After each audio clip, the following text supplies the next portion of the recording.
Good evening, ladies and gentlemen, and welcome to Weaver Field here in Lansdale, Pennsylvania for tonight's Game 1 of the Perky Valley Twilight League Championship Series between the number 1 seed Lansdale Tigers and the number 2 seed Collegeville White Sox. My name is Ryan Straub, joined here by Tyson Maddox, and tonight one of these two teams will take the first step towards being crowned the 2025 Perky League champion.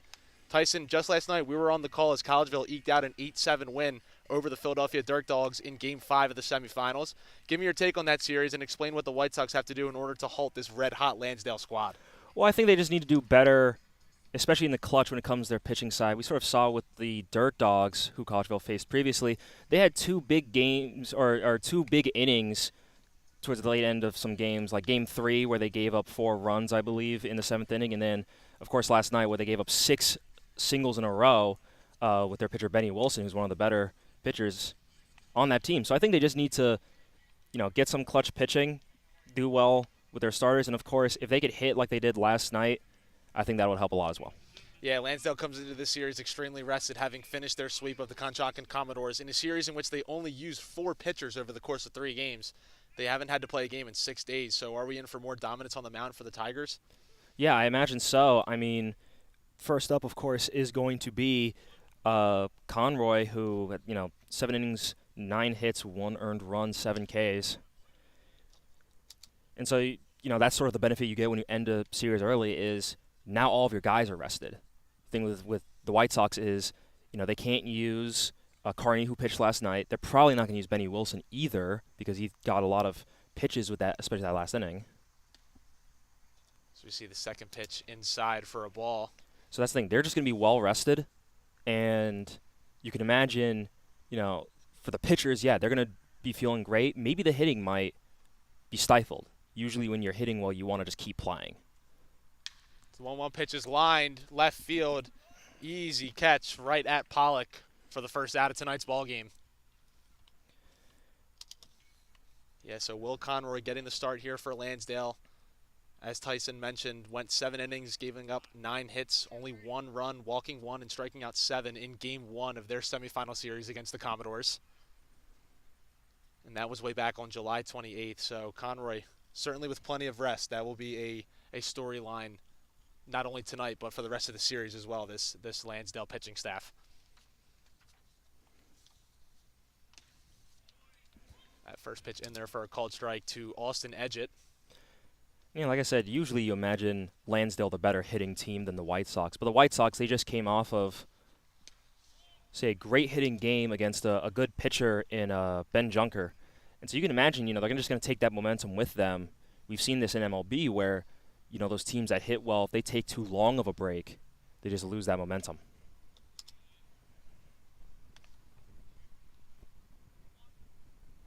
So 2-1 the count here to Edgett. Was 5 for 17 in the White Sox series against the Dirt Dogs. Also picked up 2 RBIs, 4 runs, and 2 walks in that series. Something I'm noticing very early on here, Conroy taking a lot of time in between pitches. That pitch in there for a called strike, that'll make it 3-2. I mean, hopefully that's just part of his game. Usually someone like me, I was someone who it's better when I'm going fast, so I'm not thinking too much, but, he's got a deep arsenal, so maybe that's just how he does. 3-2 on the ground and through into center field for a base hit. And that's a really good at-bat there by Edgett for a multitude of reasons. Of course, love to get the first hit of the game. You'd like to get it early, but at the same time, first at-bat was, 1 pitch, 2 pitches? Yeah, if that. Yeah, and so that one was 7 or 8. And so, again, if you're trying to catch up as Collegeville, you need to have these good at-bats, get Lansdale to use their bullpen early. That first pitch to Lancelotti is skied left side. Pollock coming in, has a beat on it, and makes the catch for out number 2. Yeah. So right on cue there, 1 pitch, 1 out, 2 away here in the first. See there, he just got under it. At the same time, I like the aggression from Collegeville. I said this last night. They're usually not the most aggressive offensive team especially compared to, like we said, Lansdale, the Dirt Dogs. And so I like seeing, all right, they are sort of picking it up as they're going against these other offensive dominantly teams. So we see another first pitch swing in there from Cody Clark. Fouled back. That'll make it 0-1. It was Clark's bases clearing double late in last night's ball game, Game 5 against the Dirt Dogs, that kind of gave them the cushion that they needed. Although the Dirt Dogs did fight back in their half of the 7th, it proved to just be enough. Clark 6 for 18 in that series with 2 doubles and 8 RBIs. Yeah. Including those 3 big ones last night.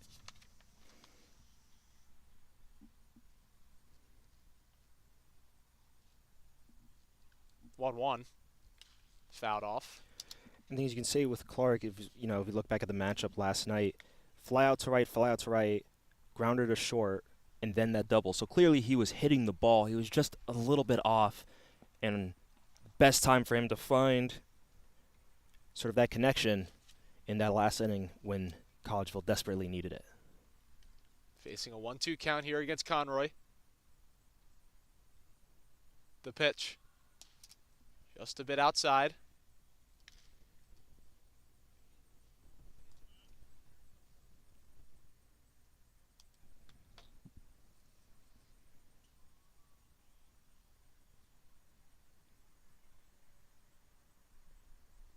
Two. Swing and a miss.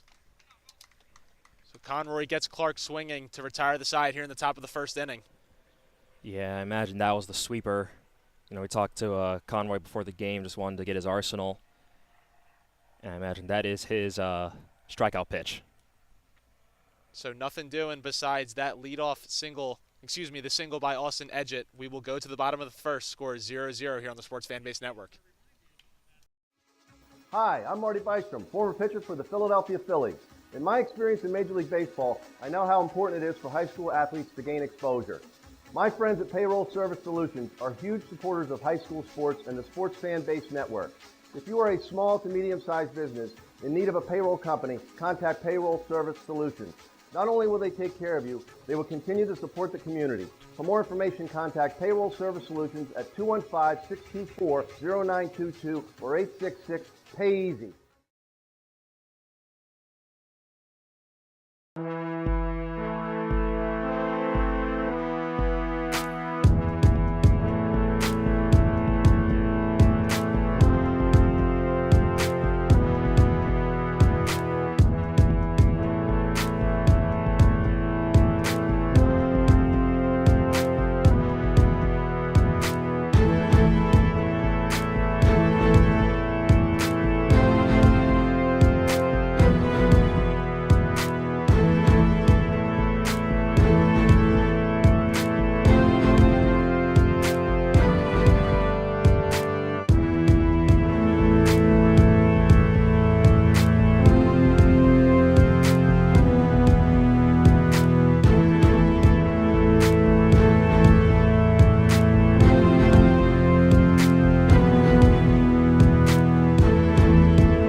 Back here for the bottom of the first inning on the Sports Fan Base Network. Score is 0-0 between the White Sox and the Tigers. And these White Sox going to number 6 Jason Hughes tonight in Game 1 Tyson, tell me a little bit about his last performance. Yeah, Jason Hughes, 6 innings pitched, 5 hits, 4 walks, 8 Ks, but no runs given up. So, maybe he can be a little over the place, but maybe that sort of erratic behavior makes it hard for them to score. And unfortunately got a no decision in that Game 3 against Philadelphia. See if his offense can help him out here tonight. First pitch he throws is outside for ball 1. So Jason Hughes, an Immaculata University alumni like myself. Very solid pitcher for a very solid program. That pitch is swung on and missed. So we're going to have a little bias today? I mean, Just had to put it out there. Neutral there. Bias aside. You could be proud of where you went to school. No, I agree. 1-1 the count here to Zinsmeister. Downstairs for ball 2. Zinsmeister 3 for 6 in the semifinal series against the Commodores with a home run and a double. Also scored 6 runs across the 2 games that he played. He did not appear in Game 3. 2-1, big swing and a miss for strike 2. Yeah, the stats for Tigers going to be interesting. Myself in Jackson, where we were there for that game too, and certainly got away from Conshohocken quickly. Yeah, we'll get to that later in the broadcast. A dominant Game 2 performance for them. As that pitch is swung on and missed for strike 3. So Zinsmeister down swinging for out number 1 here in the bottom of the first. That's the thing. The White Sox, they're just going to need that. They're going to need, some dominant pitcher performances on top of, hopefully they can get something with the bats going. But until then, you got to hold them down. Of course, that is tough to do with these Lansdale Tigers.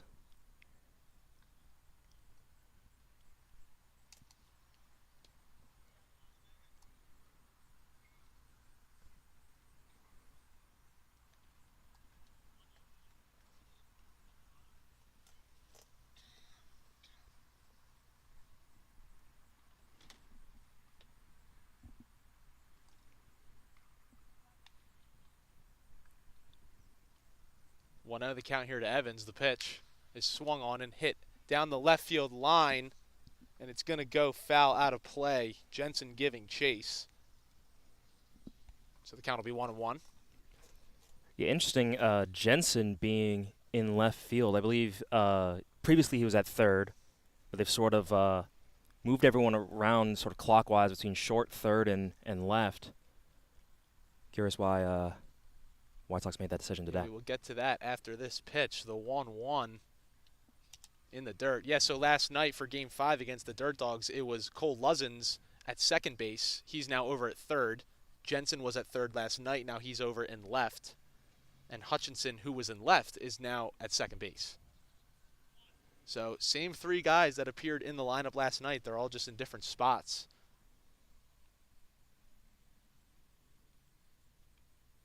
Hughes into the windup, the 2-1. Down and out. That'll make it 3-1.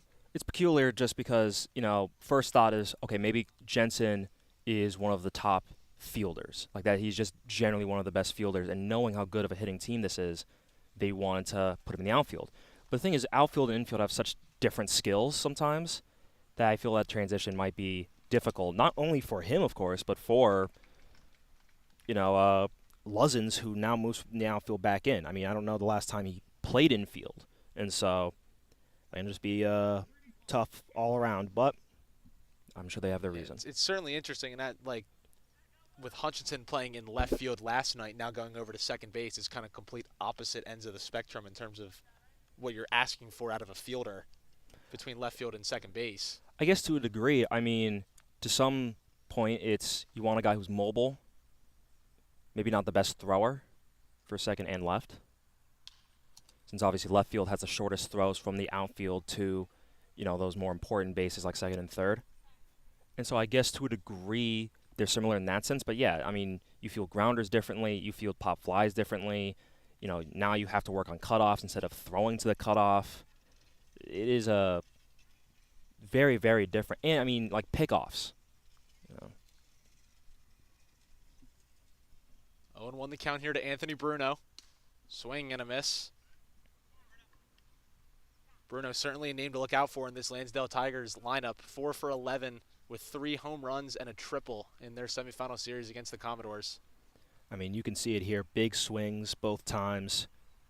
He's a guy who likes to hit and a guy who likes to hit hard. He homered in all 3 semifinal games. Picked up 6 RBIs in Game 2. Down here in the count, 0-2. Swing and a miss. Hughes gets Bruno swinging for out number 2. So I think I remember that that home run he had in Game 2. It was a absolute rocket. Yeah, either second or fourth inning, but I mean that's the thing. Lansdale, everyone can hit, and so I'm sure they're just putting their best guys in the best positions. Although no Cavaniero is certainly interesting. 2-way here for Frank Pollock in the cleanup spot. First pitch to him in there for a called strike. Funny enough, if I was a Pollock there, that to me is when you call timeout. Pitcher sort of just standing there, just like giving time, trying to mess up the runner. To me, it's like, all right, I'm going to call timeout, make you think about me again.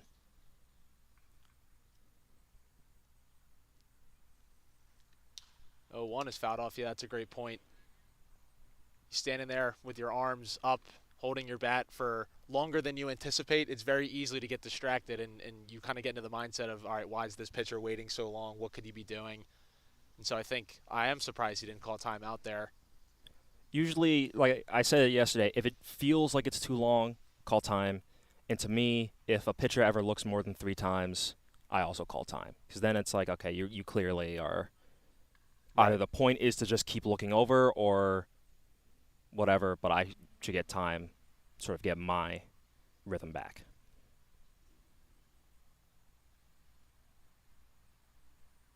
Another long pause here from Hughes. No timeout from Pollock. The 0-2 upstairs. Right, and as a hitter, if you think that this is taking too long, chances are it is true that it already has been too long, because there shouldn't even be a doubt in your mind that the pitcher is taking too long to throw the pitch. So another long pause there on that 0-2. Pollock ready to swing.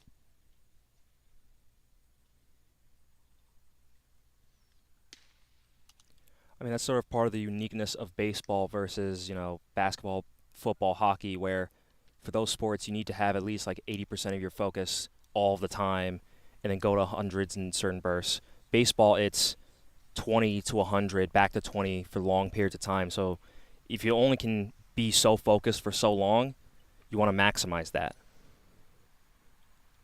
2-2. Swing and a miss. So all 3 outs there in the bottom of the first by way of a swinging strikeout for Jason Hughes. We will go to the top of the second here on the Sports Fan Base Network. Score is 0-0. Stick around. Hi, I'm Tommy Green, former pitcher for the Philadelphia Phillies. When I was in high school, it was very important to me to show scouts what I could do. My friends at Payroll Service Solutions are huge supporters of high school sports and the Sports Fan Base Network.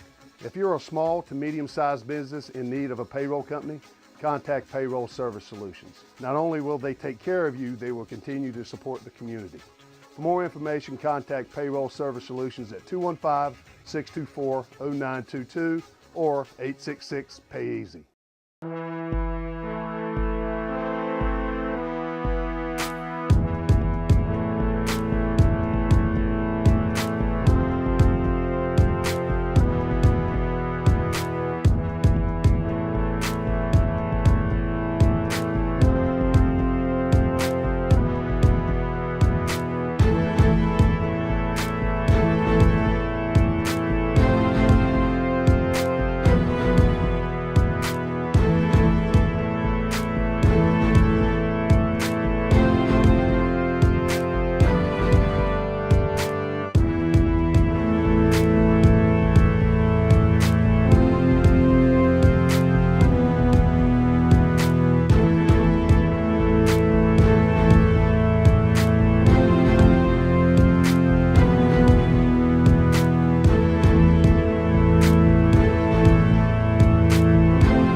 welcome you back here on the Sports Fan-Based Network for the top of the second inning.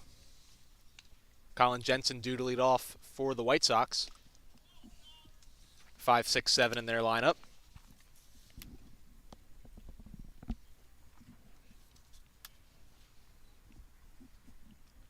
(1-0).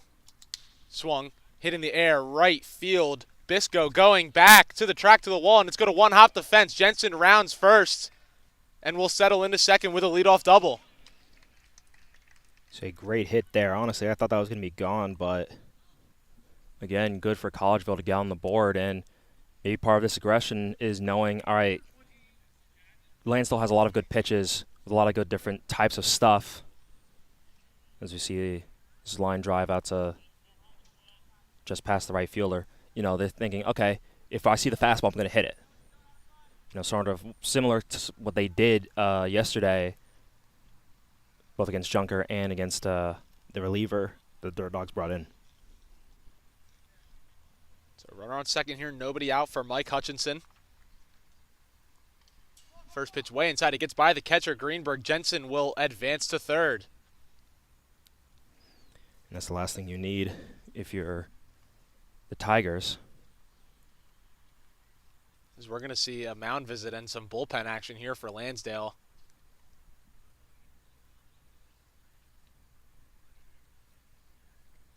And it looks like we have an injury for Conroy.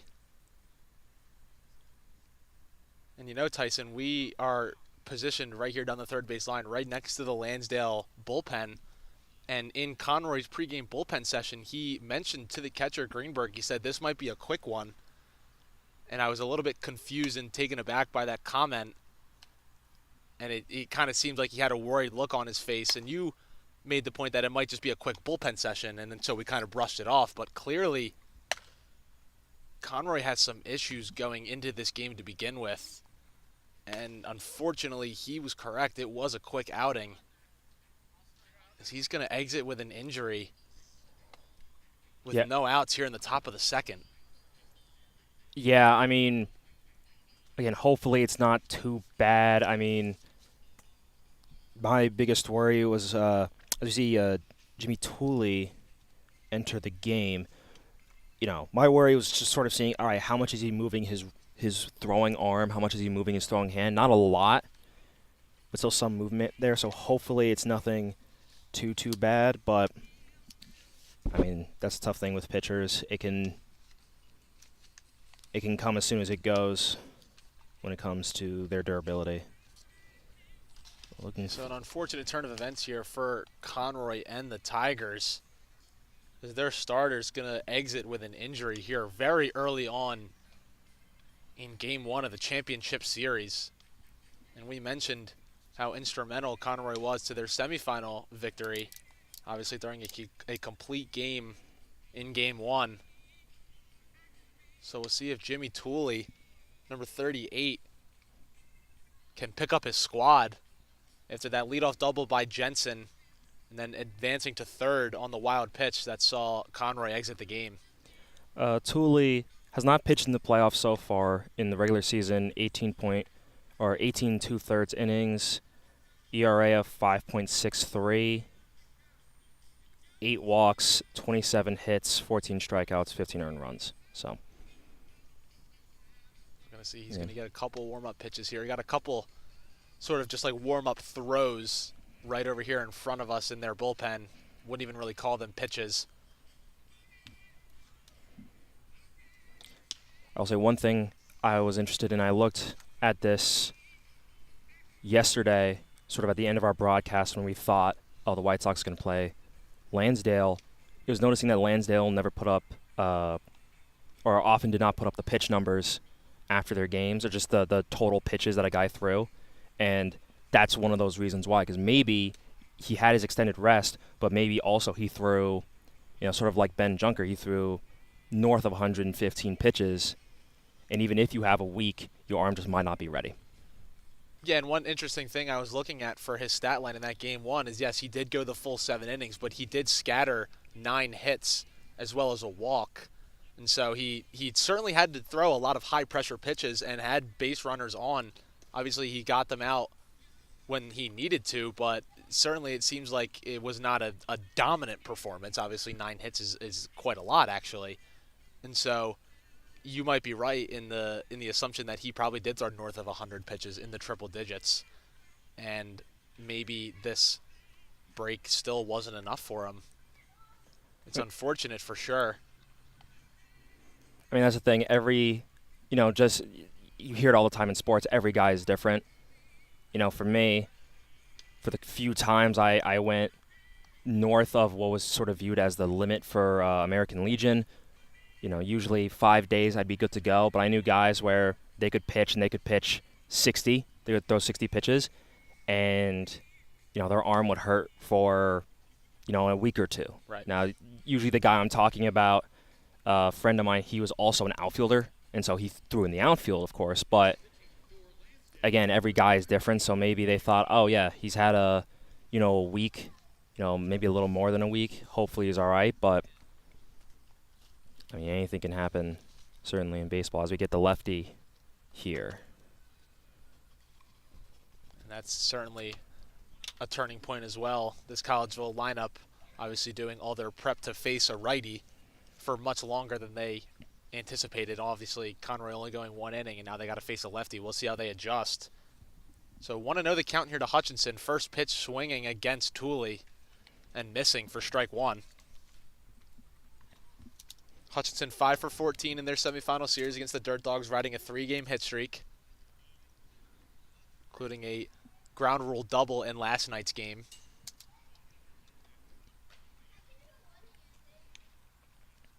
I mean, that's the thing. I think we mentioned this yesterday. You look for guys who their forms are good enough where they can just adapt quickly. And this is certainly where you can show it if you're the White Sox. 1-2. Swing and a miss. So 3 pitches, 3 strikes for Jimmy Tooley. Able to get Hutchinson swinging for out number 1. Yeah, and certainly he had Hutchinson looking for something that was never coming. Hutchinson, I mean, he basically just threw his arms out with the bat. There's no power there anyway, so good sequence there between him and the catcher. So Jensen still on third base here for Cole Luzens. That pitch in there for a called strike. As we mentioned, Luzens over at third base tonight for the White Sox.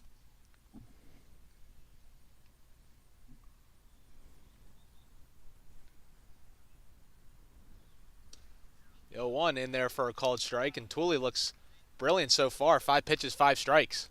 I think it's important for him to start, especially for these first 2 outs, to be throwing all these strikes, because we can still have a tag up.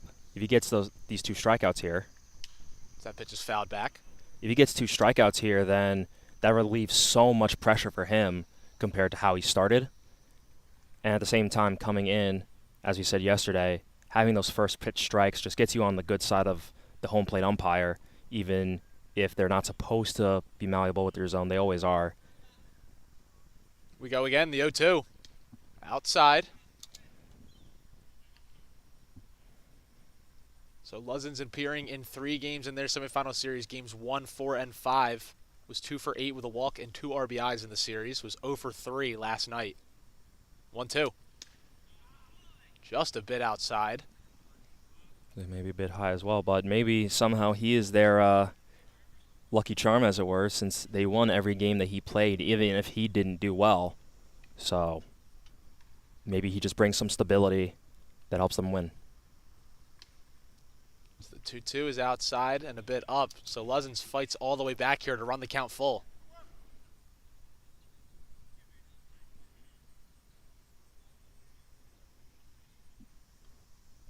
Three-two. Upstairs for ball 4, a gritty 1-out walk there for Cole Luzens. And I love that at bat for a couple of reasons. Reason number 1 being getting on base. Reason number 2 is the previous guy saw 3 pitches immediately out, and I think at least 2 of them were fastballs, so you don't get a lot of data on what Tooley is throwing. Now you've seen 6 or 7 pitches, and the guys up next are going to know what to look for more. Runners on the corners for Kevin Riley. That pitch is off the glove of the shortstop Mills and into left field. Jensen will score. RBI single for Kevin Riley, and Collegeville takes a 1-0 lead. And just a bit unlucky there for the shortstop, Mills. I mean, he was basically right there, just touches, gets a little bit of the ball with his glove, but, I mean, that was pretty far out of his reach. So we see the replay here, just off the glove into left field. So Collegeville draws first blood here in Game 1.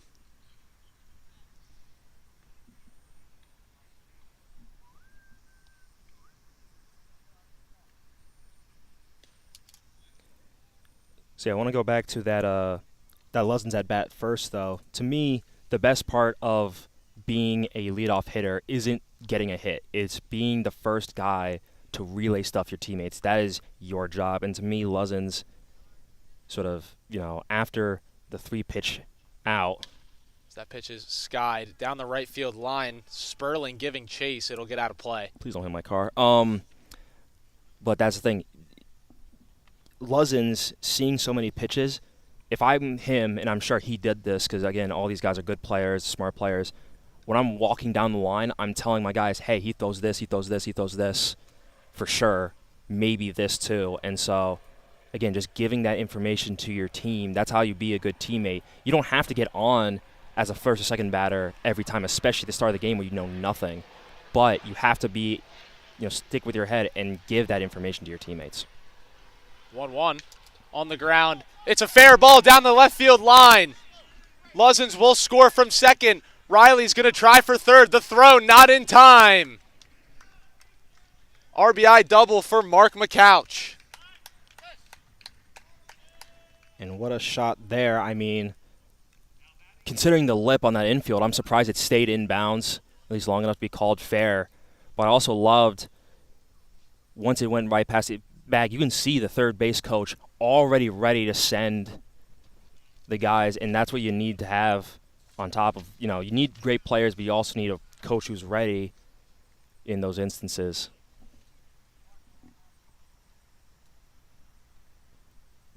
So 2-0 Collegeville lead, and they're threatening for more. Kyle Feaster swings and misses at that pitch for strike one. And that's a huge hit there for number 28, Mark McCouch, in the 9 spot. Was 0 for 11 in the semifinal series against the Dirt Dogs in games 1 through 4. We did not see him last night in game 5. Was not in the lineup as that pitch is bunted by Feaster right side. It's a good one. Fielded by Tooley, and the throw is offline. It's going to hit Feaster and drop, and 2 runs are going to score. And I love that, and I said this in the games we did between Collegeville and the Dirt Dogs. Sometimes on a first pitch, you don't need to show bunt immediately. You can swing at it. No one's going to expect it now. Everyone's going to be back, especially after 2 big hits. And then you show bunt when everyone's back, and that gives guys like Feaster, who are really fast, a better chance to get on base and score. So we're going to get a pause here now.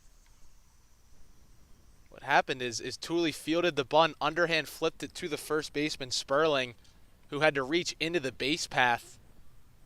And Feaster, obviously inadvertently, knocked the ball out and kind of hit Sperling's arm. He's just running through the bag. There's nothing he can do about that.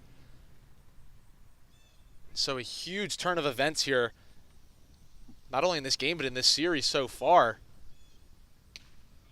Obviously, Will Conroy goes out with the injury. And Collegeville plates 4 so far here in the second inning. I said I liked that little stop there because not only the ump checked on the first baseman. Sweet pitch 2 there, second strike. But also, you see, the Collegeville first base coach also was like double checking, which, everyone's against each other, but you don't want to see anyone get hurt, especially. And so, always happy to see stuff like that.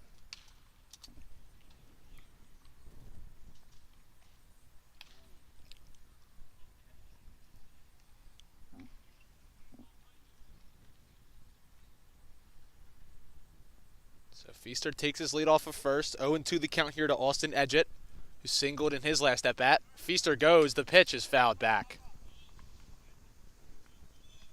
Yeah, that's a tough thing when you dealing with a lefty pitching. You just have to go on first movement. You might get picked off, but the thing is, if you hesitate and then go, there's no chance you can get a second. Maybe if you go on first movement, then first baseman has to, might feel more rushed, and they're not used to making that play. 0-2. Swung, hit in the air, deep left field. Pollock at the track is able to make the catch. Feaster rounded second. Now he's got to touch second and go back to first. The throw, not in time. Yeah, very, very aggressive base running there. I mean, again, I don't dislike it. I like the idea that Collegeville is going to up that aggression when they need to. My only thing here is, even though the ball is close to the warning track, you should never go past a bag. I mean, maybe you can stay literally inches away from second, but... Unless you're being ultra aggressive, like in that case Feaster was. Yeah, I mean, we all remember in... I know exactly what you're about to say. 2023 against the Braves, right? Harper. Like Bryce Harper did the same thing. And it's just the sort Michael of... Harris catch. You never know who's going to make that miracle catch, and so it's better to be safe than sorry. I mean, yeah, if he drops it there and Feaster's past second, maybe he can round for home, but more likely than not, you're just going to get to third. And I think if you're one step off second, you're going to get third either way. So 2 away here, Joey Lancelotti, the batter. 0-1. Swing and a miss.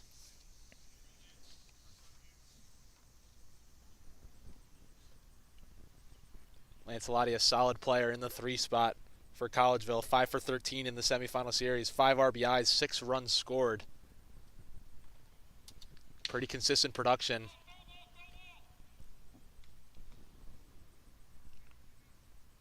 Interesting here, Tooley has not used his pickoff move yet. As most people know, lefties, they can just step right to the bag. He's gone with the high knee every time, and he's kept it straight basically every time, so he's not giving away whether or not it goes home. Some lefties do that. They sort of jet their hips out a little bit more, but he still has that tool in his toolbox.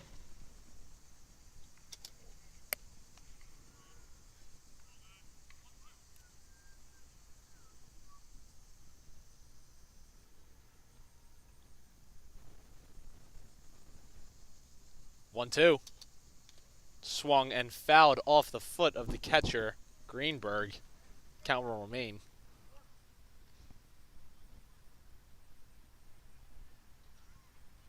Honestly, it would have been interesting to see that not be a foul ball. That would have been a crazy drop third strike for someone to field. Lancelotti, he's a fast guy. He might have actually been able to beat that one out. Yeah, ball ricocheted about 40 feet up the first base line. However, that was not the case. We go again, the 1-2. Fouled back.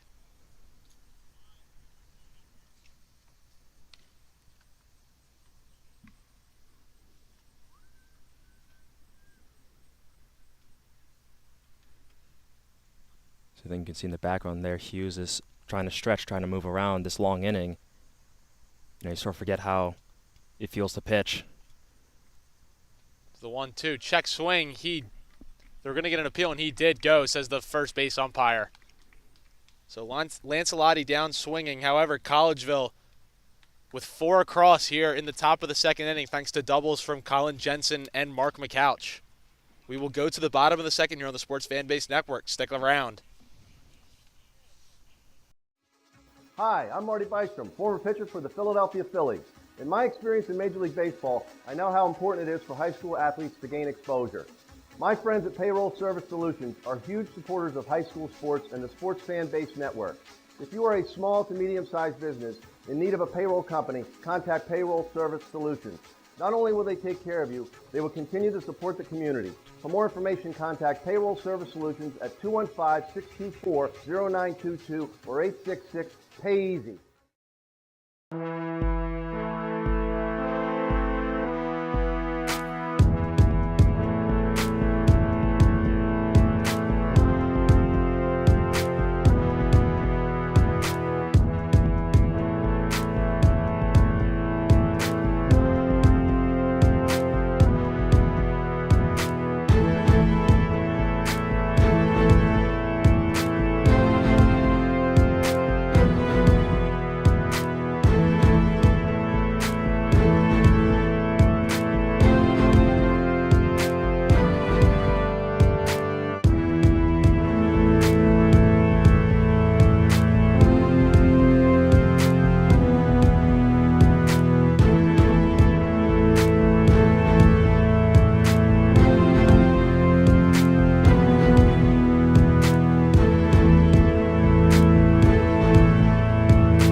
Welcome you back here for the bottom of the second inning. Sports Fan Base Network, Collegeville leading 4-0. So we see Jason Hughes take his spot back out on the mound after that long top of the second inning.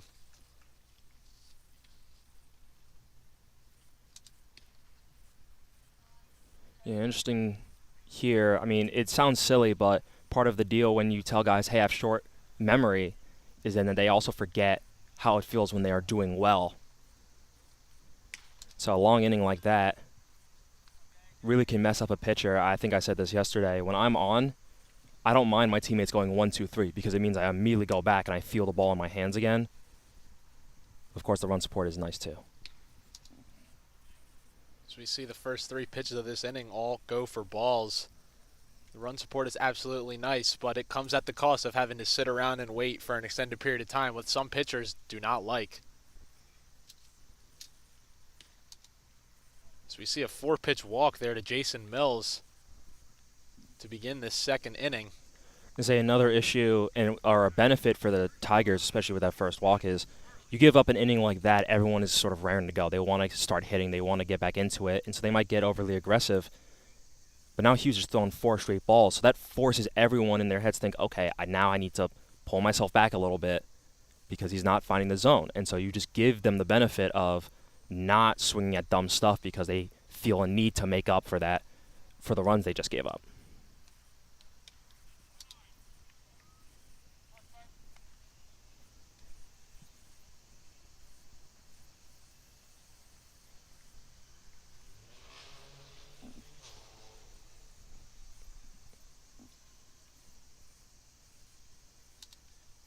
The 1-0 to Matt Sperling upstairs for ball 2.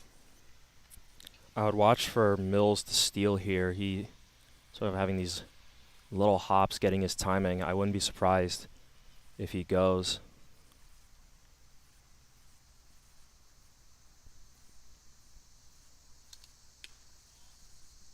Yeah, 3-0 here. Hughes certainly struggling.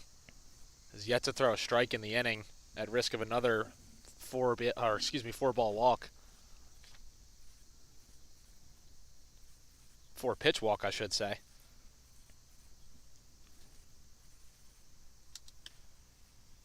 The 3-0 catches the plate for a strike. I mean, that's another thing. I mean, now lefty's been on the mound, making his own sort of divot in both the rubber and out in front, so that can mess up your footing on the opposite end as well. 3-1. Check swing. Going to get an appeal. No swing. And so back-to-back walks to start this second inning for Jason Hughes. I don't know if you saw, but not only did the umpire called it safe, Cody Clark on first base also gave the safe. And again, some people might say that's annoying, he's your teammate. But kind of curious, though, because it's a left-handed batter. That would usually be a third base look, Well, that's why they went to the umpire up the middle, because he was the closest one there. They have one behind first right now. But I just sort of like the neutrality of Clark there. The honesty.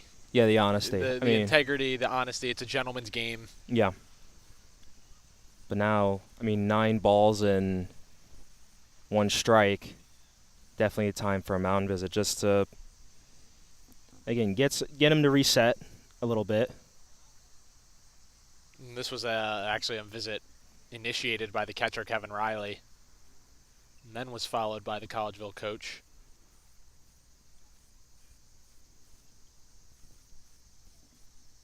So a big spot here in this game. Lansdale threatening with runners on, nobody out. So we get into the bottom of their lineup, 7, 8, 9, with Zach Greenberg here. See if they can chip away at this 4-run deficit.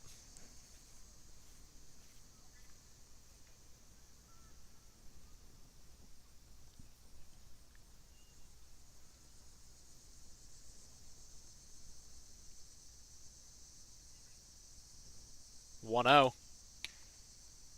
Catches the inside corner for a strike.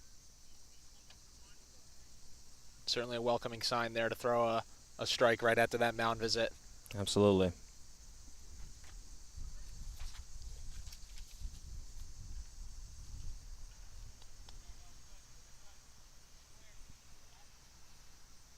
1-1 pitch. Squares to bunt. Pulls back just in time. It'll be a ball.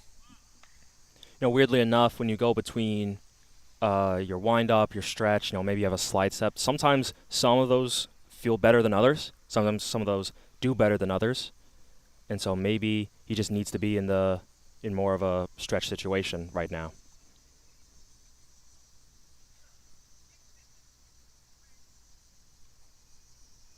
Greenberg squares again, pulls back. It'll be a ball. So Hughes here, 1 ball away from walking the bases loaded. Certainly going to try to avoid that. Yeah, I think now that he saw a bunt, he really just needs to, put it inside. Just put it in the zone. Dare him to bunt. Dare him to give you a free out.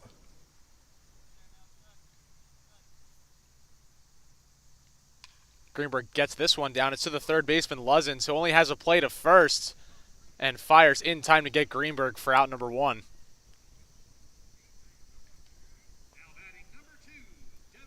I think now it's going to be maybe a bit of a tougher play for Collegeville, but again, this could be sort of a better feeling situation for Hughes. There's no more stealing. There's no trickery anymore. He can go out of the windup now. So he go out of the windup. It appears he prefers. Yeah, and most of the time, guys aren't going to bunt in this situation just because you're down 4. So I think it's simpler for him.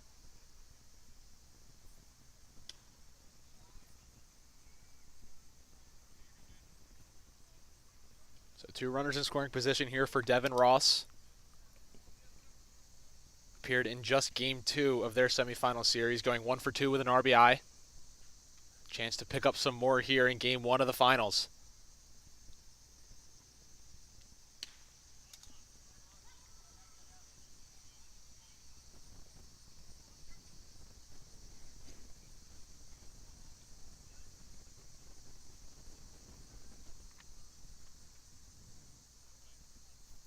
Hughes has his sign into the windup.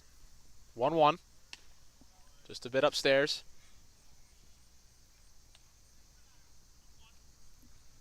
Yeah, it just feels like he's overthrowing a bit right now. I understand this is a tough team. You're in a tough situation. But again, you just got to stay within yourself.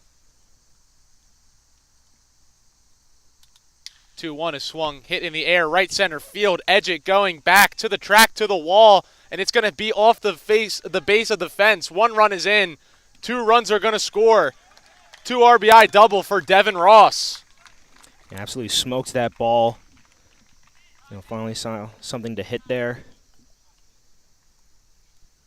And go on the Tigers, going down so much, immediately answering back. This is exactly what you want to see in a final series like this. And the first hit of the game for Lansdale is a big one as they cut the deficit in half.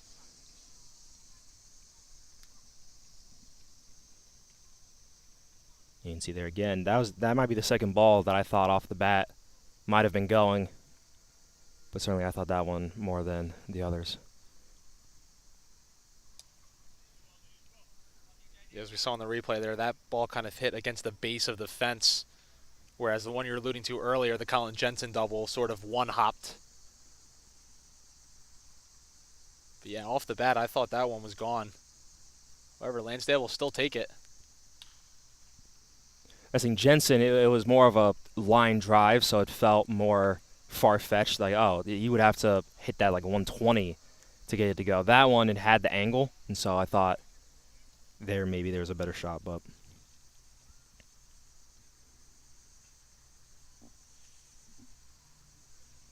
1-1 the count here to DJ Bisco in the 9-hole.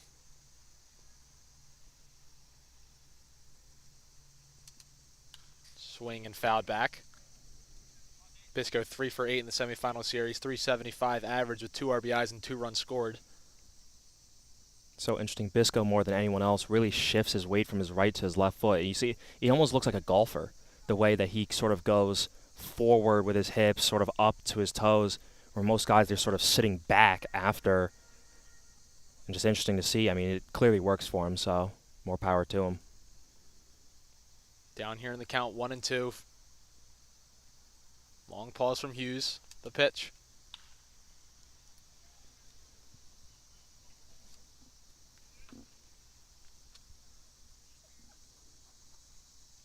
Still only one away here in the bottom of the second inning.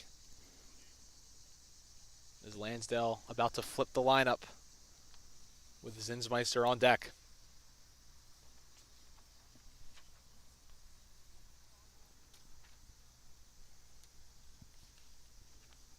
We go again, the 1-2. Chopped on the ground to the third baseman, Luzins, who has to back up to field it. Long throw across the diamond. It's wide, not in time.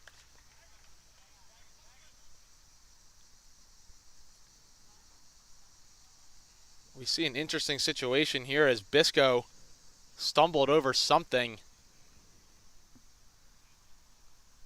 I think he sort of tried to, stretch out a step to get to first, and that's sort of what can happen when you do that as we watch this play here. So, of course, you see starts out as a chopper. High chopper makes sense, of course, why Luzins Had to back up. has had to back up so much. I mean, anyone would. It's just an awkward play. Oh, And he tried to dodge under the tag. Tried to avoid the tag. Yeah, and so he just sort of clipped it with his own foot.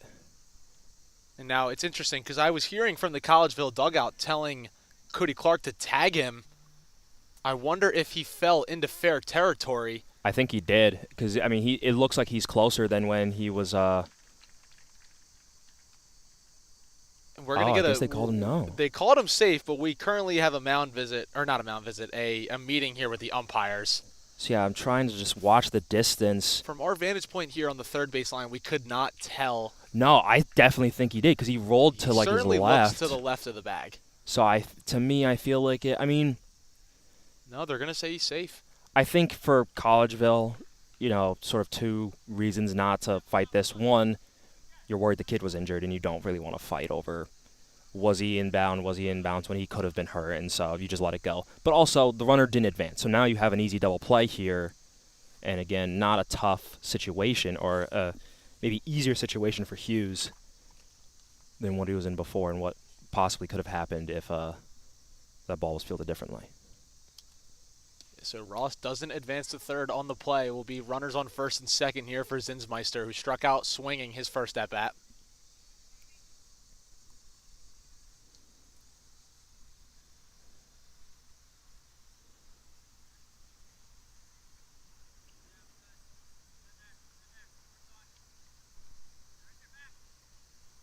Oh, 1 in the dirt. Yeah, I imagine Hughes can sort of be the antithesis of something the Dirt Dogs and Tigers want to see. They want to swing early. They want to swing often. But Hughes is the type of guy where you need to have some patience. He can throw himself into games. He can throw himself out of games and sort of just navigating that. And right now, if I'm the Tigers, I'm just going to hold my bat.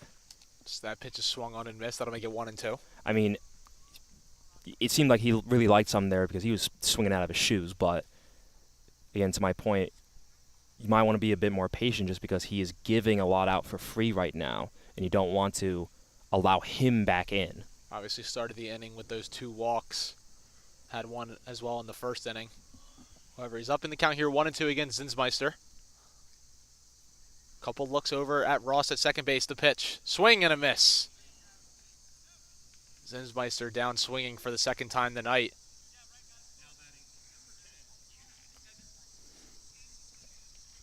I think 2 at-bats in 2 innings. Even if you don't, complete the comeback this inning, you have to feel much better as Lansdale. And first, you're going to see Hughes a lot more. You're getting his pitch count up, but also getting some runs back and getting guys up just gives you some momentum and feels like, all right, we're right in this. They had a good inning. We had a good inning. Hopefully we'll have one more than them. I also like the umpire stating where the balls are.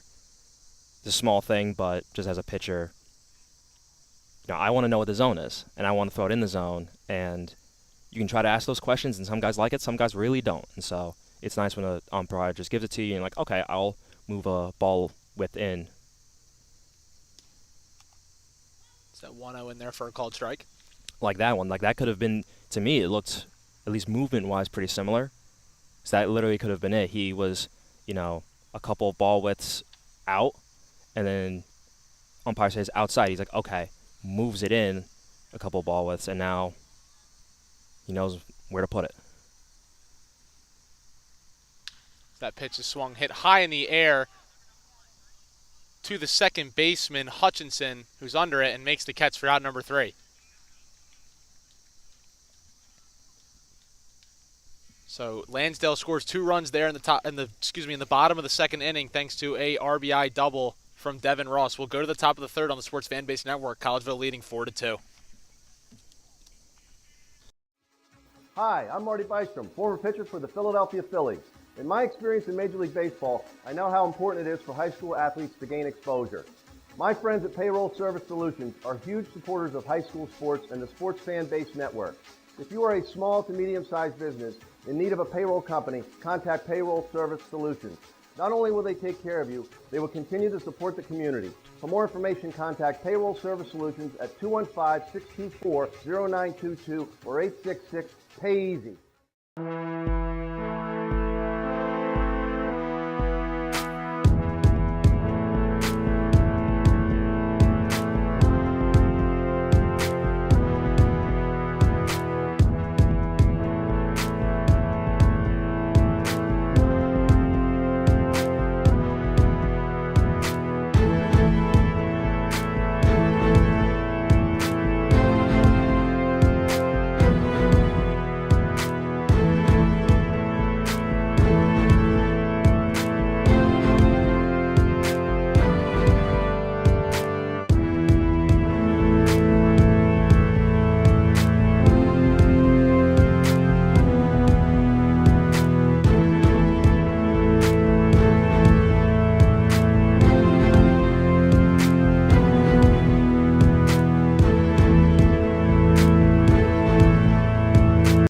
Welcome you back here for the top of the third inning. Collegeville leading 4-2. Cody Clark set to lead off for the White Sox.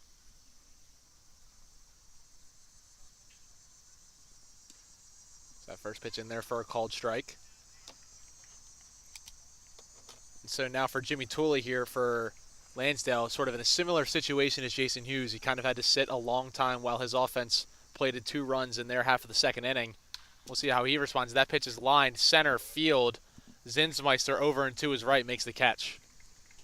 I mean, part of it, as we sort of saw, as he had to, maybe rush getting into the game, some guys, depending on how their form is, they can just sort of sit up and immediately start pitching. And so I wouldn't be surprised if Tooley's just fine because of exactly what I just said, where, he's sitting probably thinking, oh, I'm not going to pitch for another 4 or 5 innings. And then turns out, no, you need to go now. And that pitch by Tooley is lined left field. It'll be a base hit for Colin Jensen. So Colin Jensen has seen 2 pitches in this ball game. He's hit a double and a single so far. But maybe it's simple enough that he can just, he's sitting for a long time, just get back up and go. And maybe he threw a little bit on the side as well. It's hard to see the other side of the dugout for Lansdale, because usually that is sort of where those guys will do it, as opposed to, say, in the bullpen where they could get hit by a ball.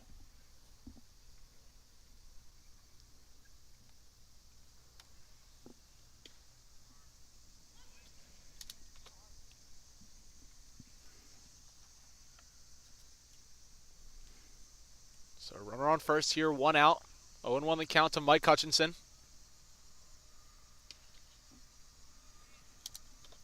Interesting now seeing Tooley go to the slide step. After the last inning, he was almost exclusively high knee the whole time when he had a base runner on first. That pitch way inside. Hutchinson jumping out of the way. Gonna make it 2-1. I thought maybe the first pitch Jensen had a pretty big lead, but you saw last pitch where maybe he took two steps off the bag. That was when the high knee comes on. To me, the high knee is supposed to say, I'm threatening the pickoff, and I just feel like Jensen isn't really far enough for that right now.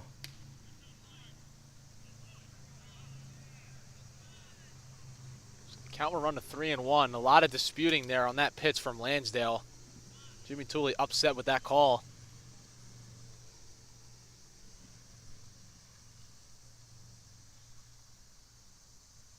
Three-one. Swung, hit high in the air, center field. Zinsmeister back, has room, and is able to make the catch. Hutchinson put a good charge into that one. Unfortunately, it's just to the deepest part of the ballpark. Yeah, I was a little worried. Zinsmeister, he stepped in first, something you never want to see if you know outfield, but was able to recover quickly. I'm sure it made it easier. Once the ball really rose up there, then he's like, oh, now I need to go back. Those line drives are the killers. 2 fly outs to center for Tooley. Zinsmeister making both catches so far in this inning. So that pitch is fouled off.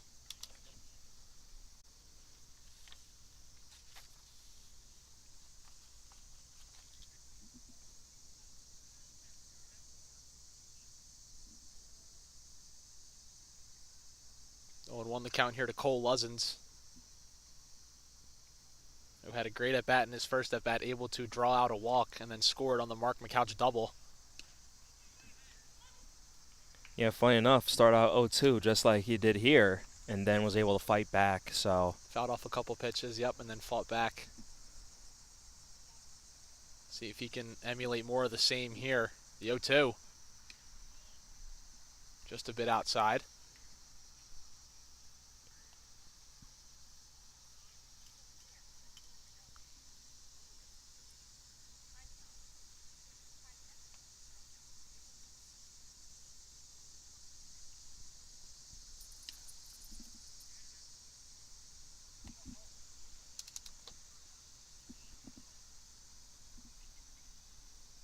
again, fighting back so far. Yep, more of the same from that first at bat. He's able to work it back to 2-2. The pitch. Swung and fouled back. He stays alive yet again. And that's part of it. I mean, we said, 3-game hitting streak, and that sort of comes with the territory of a hitting streak. Not necessarily always hitting the ball, but it's just you're seeing it better. You know the zone right now. And so you're going to see not only him, of course, hitting well, but at bats like these where he gets behind and then he just fouls away 7 balls and gets a walk. That 2-2 pitch is in the dirt. Jensen able to advance as it got by the catcher Greenberg. Now this is really looking like last inning. Jensen on second. Luzens fighting back for a potential walk. So let's see. Yeah, Luzens once again able to work all the way back from down 0-2. Now a full count. The pitch. Upstairs for ball 4, and so another great at bat from Cole Luzens, able to work out of being down 0-2 in the count to draw a walk. I mean, again, second time in a row doing this, and also just sort of noting, I think that's another walk for Tooley there, or at least another. It to me looks like a changeup that is a little bit high. It's just not dropping for him today, and so that just might be something to look out for Collegeville. Not only again to draw walks, but also if he tries to lower it and still stays too high up for his catcher's liking, that could be something really to hit and hit far. So runners on first and second here, 2 away for Kevin Riley, who got the party started here tonight with an RBI single to score Colin Jensen. Finding himself in a very similar situation here, just an inning later. 1-0. That pitch is way upstairs. Greenberg going to come out and have a little chat with Tooley. Yeah, I think it's necessary. I mean, that's there were some foul offs in between, but in a way that's 6 out of 8 pitches somewhere in that range have been balls, and so you need to go in and maybe calm down the pitcher. Personally, I always liked those runs after an at bat. Feel during an at bat, I mean, you're still thinking too much, but sort of after, I would have waited until after, or my catchers would have waited until after Riley, right, to talk to me. Just then, I can just take out everything that happened before and now start again. 2-0. Outside. Long pause from the catcher Greenberg, almost taunting the home plate umpire. I was gonna say, I'd watch out if I were Tooley and Greenberg. I mean, I get it. You think the pitch is in there, but you can't stop too much. It just annoys the umpires, and then they don't want to give you more stuff.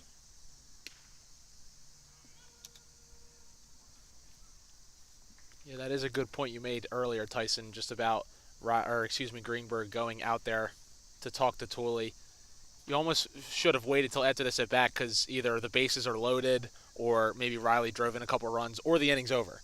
And Yep. so it was kind of an interesting decision to see there in the middle of the at bat as another walk that'll load the bases. And I get it. You want to calm down your pitcher, especially when he's throwing a lot of balls in a row at the same time. It's just, like I said, I like this walk up from the coach where, 2 outs, bases loaded. You can just have him really refresh and say, all you need is one more out here. Don't have to overthink it. Let him hit it. And so to me, that is an easier thing to do after an at-bat when it's 0-0 versus 2-0. You can try, but it's still going to be sticking in your mind the frustration of, it's 2-0. I'm missing the zone for some reason. Maybe didn't like a call. And to me, it's just easier to do that full reset after the at-bat. So the bases loaded here for Mark McCouch, who had a 2 RBI double in his last at-bat. First pitch to him. Swung, hit in the air, center field. Zinsmeister going back, has room yet again, and makes the catch. McCouch just missing that one. And so you better buy Zinsmeister a beer. I mean, that's all 3 outs that inning went straight to him. And sort of like we said, you could have just, waited a little bit on that talk and just let him have that. But So Jimmy Tooley able to work out of the bases loaded jam. We'll go to the bottom of the third on the Sports Fan Base Network. Collegeville leading 4-2. Hi, I'm Tommy Green, former pitcher for the Philadelphia Phillies. When I was in high school, it was very important to me to show scouts what I could do. My friends at Payroll Service Solutions are huge supporters of high school sports and the Sports Fan Base Network. If you're a small to medium-sized business in need of a payroll company, contact Payroll Service Solutions. Not only will they take care of you, they will continue to support the community. For more information, contact Payroll Service Solutions at 215-624-0922 or 866-PAY-EASY.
Welcome you back here for the the bottom of the third inning. Collegeville leading 4-2. Leading off the inning, number 31, Anthony Bruno. First pitch swinging. It gets past the third baseman, Luzins, and into left field. Leadoff single for Anthony Bruno here in the third inning.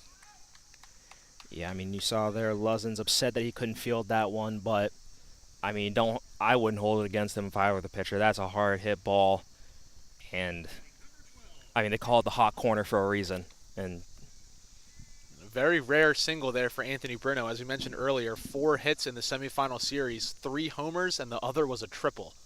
So at least it's not an extra base hit for Collegeville's sake.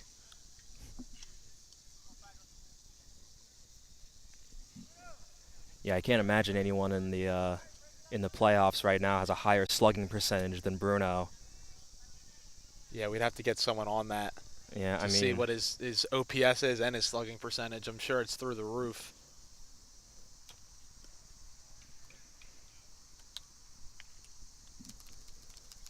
Yeah, and by someone on that, I mean you, Tyson, as you open your laptop. I got it. Hold on. Let me just. That was kind of my cue there for you to open your laptop. Yeah. Do you want his OPS plus as well? I've got that. Might as well for the audience. I mean, I think it might be slightly inaccurate, but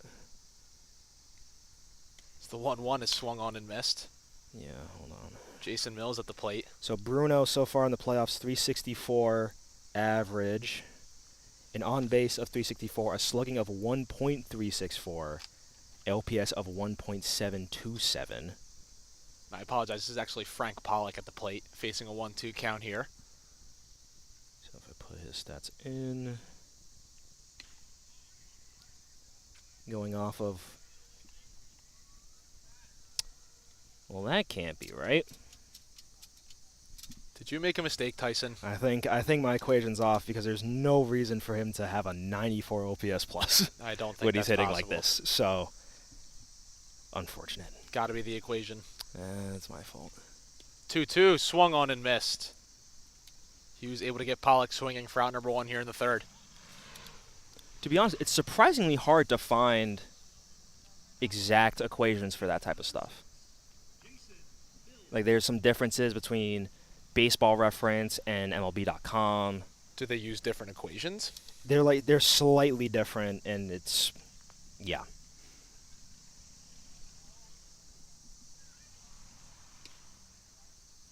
That pitch in there for a called strike. Now it's Jason Mills up at the plate. It's 3 for 10 in the semifinals with an RBI and 3 runs scored. I mean, you know how it is, though, that those reference pages, they can have equations for anything. They just do it all themselves, so I think it's slightly different. 0-1 is in the dirt. Nice snag by the catcher, Riley. Yeah, and I'm not saying that MLB.com isn't a trustworthy site. Of course, obviously they are, but I'm usually going with Baseball Reference and Basketball Reference and Football Reference for those kind of things. Yeah. I feel like a lot of people use them as their go-to. Those guys know what they're doing over there. It's either them or if there's someone reputable outside. If that pitch is fouled off, that'll make it 1-2. Like, I trust Baseball Savant, certainly. I don't trust PFF. They've been a little weird sometimes. But I don't think that exists for basketball, though. I don't think basketball has one. But certainly, Around this time of year, too, we're going to see some crazy PFF, player rankings and positional rankings that many Eagles fans won't agree with. But we'll stick to baseball here. 1-2 the count to Mills. Long pause from Hughes. Pitch is outside. yeah, personally there is Bruno. He took a really big hop to the right and then immediately went back when the timing wasn't right. I would start taking just smaller hops and just keep leaking out a little bit, because if no one's communicating that, then that could make an opportunity to steal. 2-2 is down. That'll make it 3-2. Just like everything else in baseball, subtlety is key. So if you can shuffle out there or leak out there with subtlety, it's always helpful. 3-2 pitch. Swung, hit high in the air, right field. Feaster settles under it and is able to make a comfortable catch for the second out. Sort of surprised how far that one went, at least compared to the others. That one I felt like, oh, that's more of a fly out, but Feaster really going back to the wall. So 2 away here for Zach Greenberg.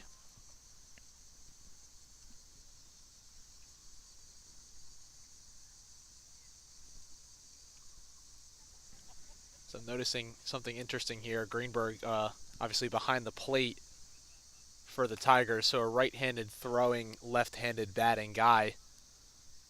Sort of like a Rafael Marchand of the Phils. That pitch is upstairs. Some people, and I mean this kindly, some people would argue worst combination for an MLB player. They say lefty throwing, righty hitting is the best. 1-0. Yeah, I'm trying to think of other catchers who are left-handed hitters. Obviously, Cal Raleigh's a switch hitter. Yeah. Other than Marchand, I really don't know I certainly can't any think other of any. left-handed hitting catchers. Certainly, there's no lefty throwing catchers right now, are there? No, As I said, I definitely imagine not. Not at that level, not in the MLB.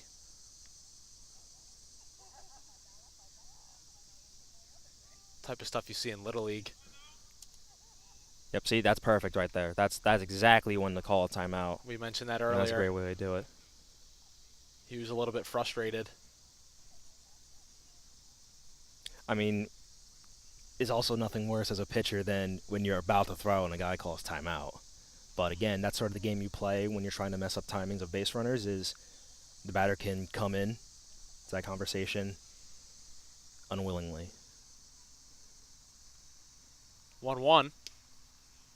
Down for ball 2. So the sun pretty much fully set here in Lansdale, Pennsylvania.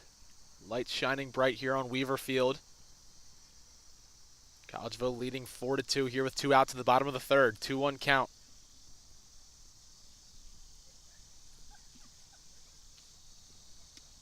Swing and a miss. That'll make it 2-2.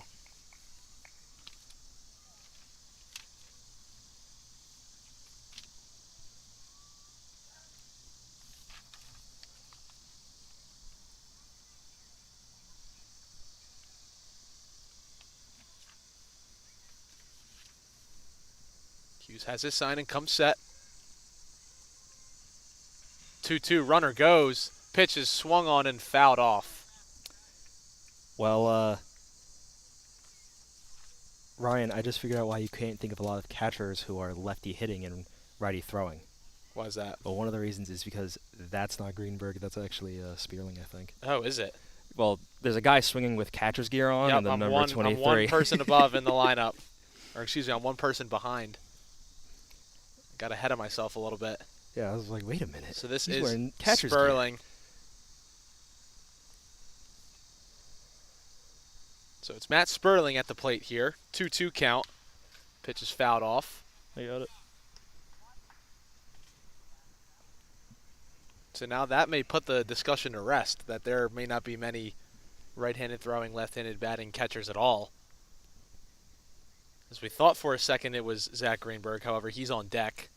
See, maybe during the break we can do a quick Google search, see if we can find any. Because I definitely agree. I can't think of many, even if I just go through like Phillies catchers, I can't think of many who are righty throwing, lefty hitting.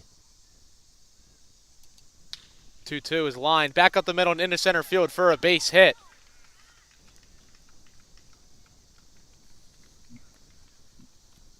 So Matt Sperling with a 2-out single here. That'll put runners on first and second for Zach Greenberg.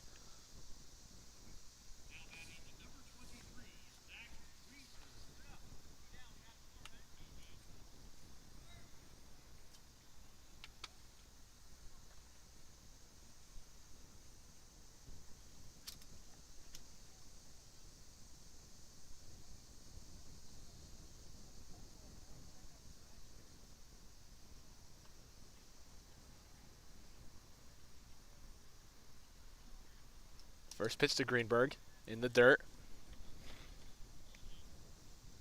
Greenberg 2 for 5 in the semifinal series against the Commodores with 2 RBIs, all of which coming in Game 3.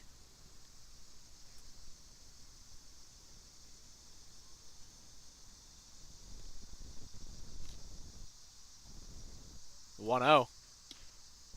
Down for ball 2.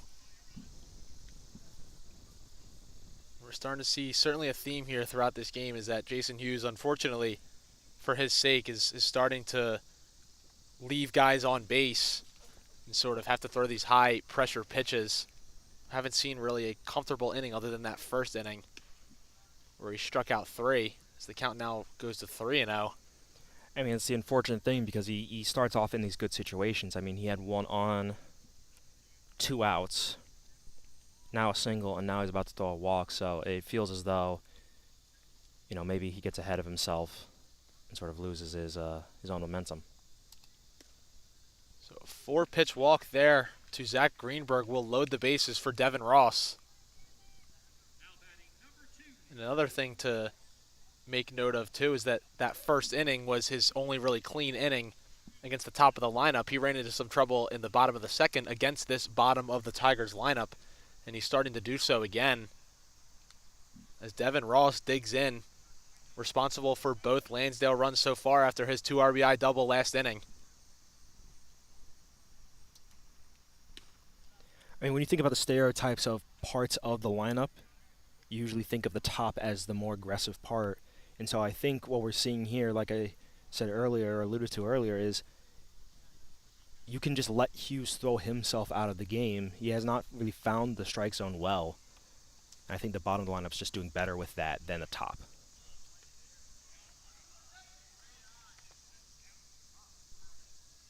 So 2-0 the count here. Hughes definitely frustrated, asking the umpire questions about where these pitches are located and where they're missing.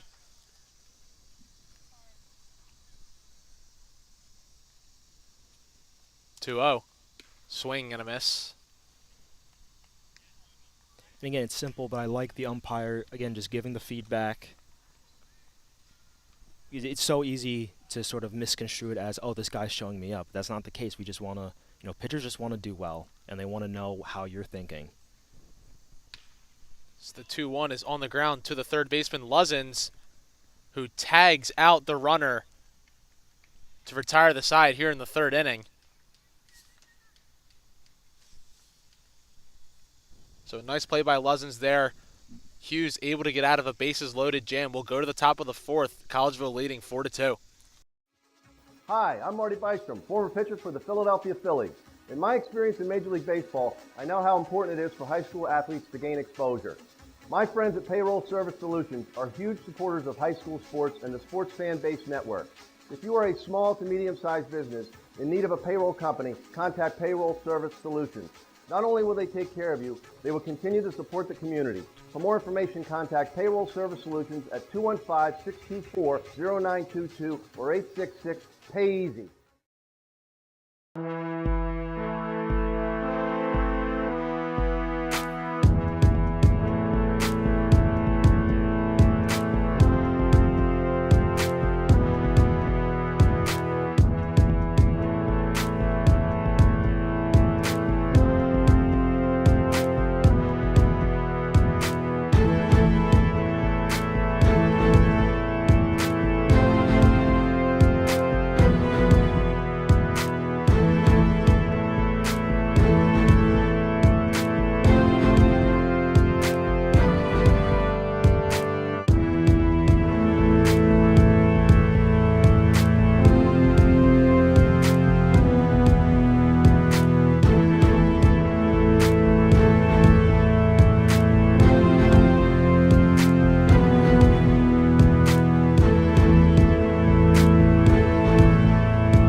Welcome you back here for the top of the fourth inning. Collegeville leading 4-2. You're in Game 1 of the Perky Valley Twilight League Championship Series. Top of the lineup due up for Collegeville. This is number 13, Kyle Feaster.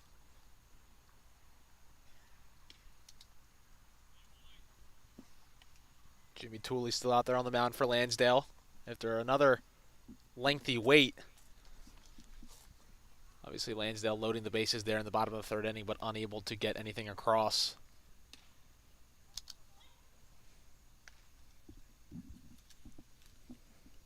It's just tough for Lansdale right now. I mean, he's leaving so many on base. 1-1 is skied. Shallow right field. Devin Ross shading him so he doesn't see the ball. It's going to drop. And Feaster is going to advance to second. I've said it once, I've said it 1,000 times. When the lights come on and the ball goes up there, it might as well go a different dimension. You could tell right from the onset, as soon as that ball hit the bat, Devin Ross out there at second base had no clue where it was as we look at the replay. I mean, yeah, you can see he's putting up his hands. He's trying to do something. It just, I don't know if it's the white on white. I don't know what it is exactly, but something about worse than the sun, worse than anything, those lights just mess up any fielder. So really bad break there for Tooley and the Tigers. Leadoff, I guess you could say it's a double for Kyle Feaster. Yes. Unconventional one at that. Back pick attempt at second base. He's back safely. Yeah, very unusual back pick there. But, yeah, I mean, usually on those plays in the air, if it doesn't touch a glove, it doesn't count as an error. I mean, at the same time, it's not really an error if you can't see the ball, I guess. Right? I mean, it's not like you fielded it wrong. It was impossible for you to field it there. Right. So, I mean, that's another way to look at it. 0-1 to edge it is on the ground to the third baseman, Evans. Nice play, and now they're going to have Feaster in a rundown. Feaster will be tagged out. Oh, the ball was dropped, actually, by Ross. We haven't had a signal from the umpire yet. I believe he's safe. And now the Lansdale coach is irate as he runs out there to the umpire. And you're hearing stuff from the crowd. You're hearing stuff from the Collegeville. We're going to check the replay here. A nice play to field it by the third baseman, Evans. So I'm messing up the iPad here because I wanted to get an emphasis on the play once we get there. So the throw was to second base. I got it wrong. I mean, that's the thing. They're saying he, knocked it out. I didn't personally really see anything. I don't know about you guys. I thought, it's a diving play back there. It's just, a bang-bang play. I mean, that's the best way to describe it, is literally a bang-bang play. And in those, that stuff can happen. And we're still getting a discussion here between the Lansdale coach and the umpires. Not sure what exactly he's arguing. Well, I think he is arguing the hit out. I think also he is at the same time trying to get the umpire's attention away from some of the. I think one of the assistants was yelling something, and I think as much as he wants to put in that argument, I think he knows that there's probably nothing there. We'll watch it again. So, of course, the pump fake. He may be arguing the dive by Feaster. It wasn't really a dive back. It was more of like he jumped into Ross at second base. Maybe threw his shoulder out maybe. I don't know. I mean, whatever he did, he caused Ross to drop the ball. I mean, and I can sort of understand the frustration there. Part of the game you learn, people will call it Bush League, people will say whatever. If there's a ball, it's coming from straight behind you, part of the deal is you try to continue to be in the path. Because 9 times out of 10 you get hit there. We're going to get another stoppage here. What is he arguing? Jason Mills at shortstop is still irate at the umpire. So I don't understand what's happening now because I think another discussion, and the Lansdale coach yet again is going to make his way out there. Mills clearly upset. Well, I think that's the coach trying to. I mean, again, like I said, with the assistant, he tried to get in between to be like, hey, focus on me, don't throw out my guy. And it's the same thing, Mills trying to argue. And now we're going to get a mound visit. I think this is it. He's now going to say, hey, guys, stop arguing it. It's over. Get it out of your head. Get it out of your system. Let's get back to this. But So like I some said, drama here. Nobody out. Top of the 4th inning. Dysfunctional inning so far. Continue, Tyson. yeah, I didn't get to finish my point because Mills started arguing, but getting into the way of the thrower and where the ball path is going to be, that's part of the game. That is stuff, no one really talks about, but that is stuff that you get taught. And so did he throw a shoulder? Did he purposely get in the way? Maybe, but that's part of the game, and that's one of those things that, Mills can argue it all you want, but his second baseman needs to hold on to the ball. He holds on the ball, there's no problem here. Even if it's a bang-bang play, that's what you're supposed to do. You're supposed to hold on no matter what, and then you can argue everything else later. So after all that, Feaster is safe at second base. 1-0 the count here to Lancelotti. Pitch is fouled back. And, of course, obviously this all started with that fly ball to Ross at second base that he was unable to see, lost it in the lights, and that's the only reason Feaster's even on base. And I have to say, Collegeville very lucky, Feaster getting hit with that pump fake and somehow being able to get back safe. I mean, it could be a much worse situation for them, or a much better situation for Lansdale.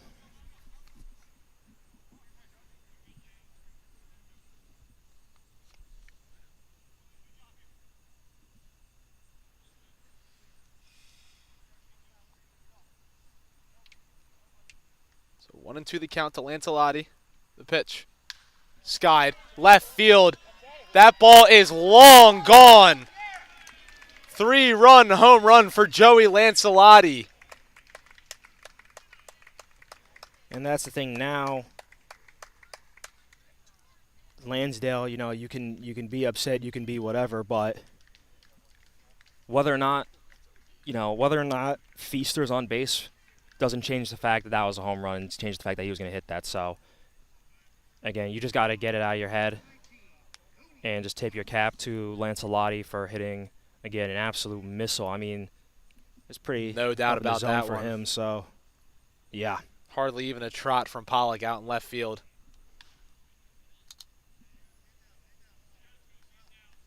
Collegeville now leading 7-2.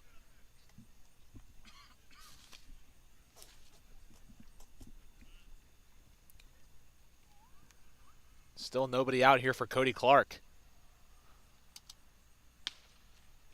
I mean, that's the thing. Game 7-2. I mean, we've seen Lansdale score, 5 in quick succession, and we've seen Collegeville, even when they're up, give up that lead in quick succession. So, I mean, Lansdale, again, you just got to get it out of your head, both to get focused back into this game, but also, again, umpires are human. You keep arguing this, you keep, sort of feeling bad about that play. It's just going to frustrate them. And so you don't want to take the ball out of your own hands by continuing on a play that doesn't matter anymore.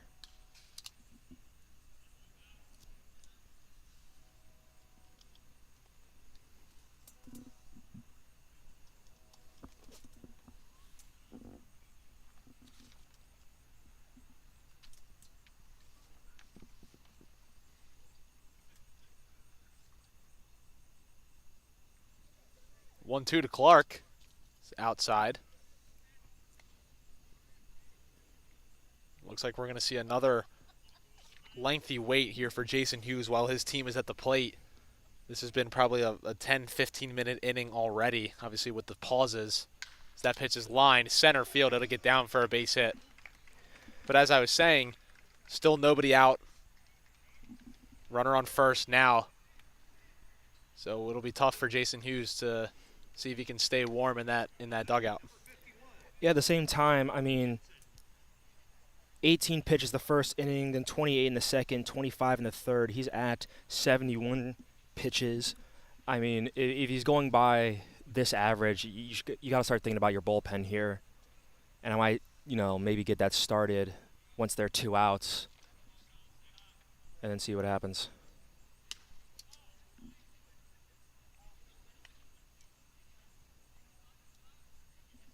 You can see Greenberg there trying to frame, I don't know if that's a changeup or something.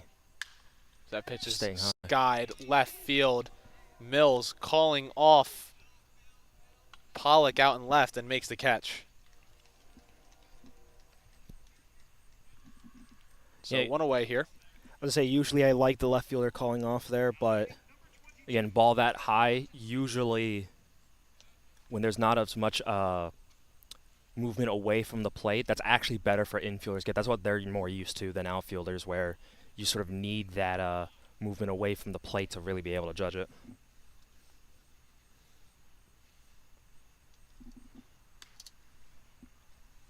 So Mike Hutchinson, the batter here.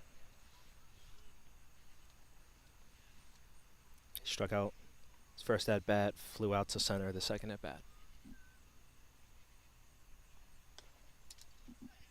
2-0 the count now. As we mentioned earlier, Hutchinson riding a 3-game hit streak. He was 5 for 14 in their semifinal series.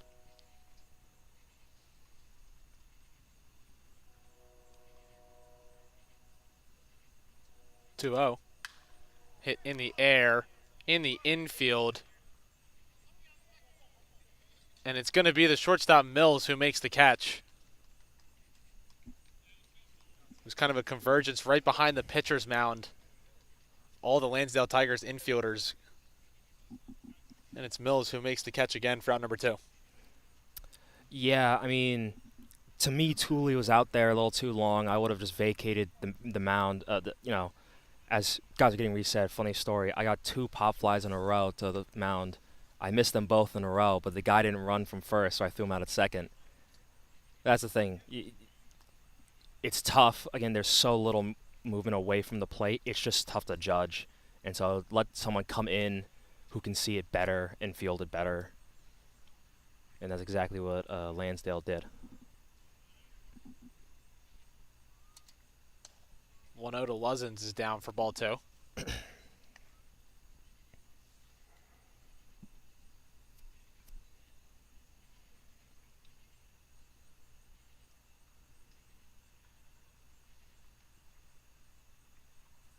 (2-0). Catches the plate for a strike.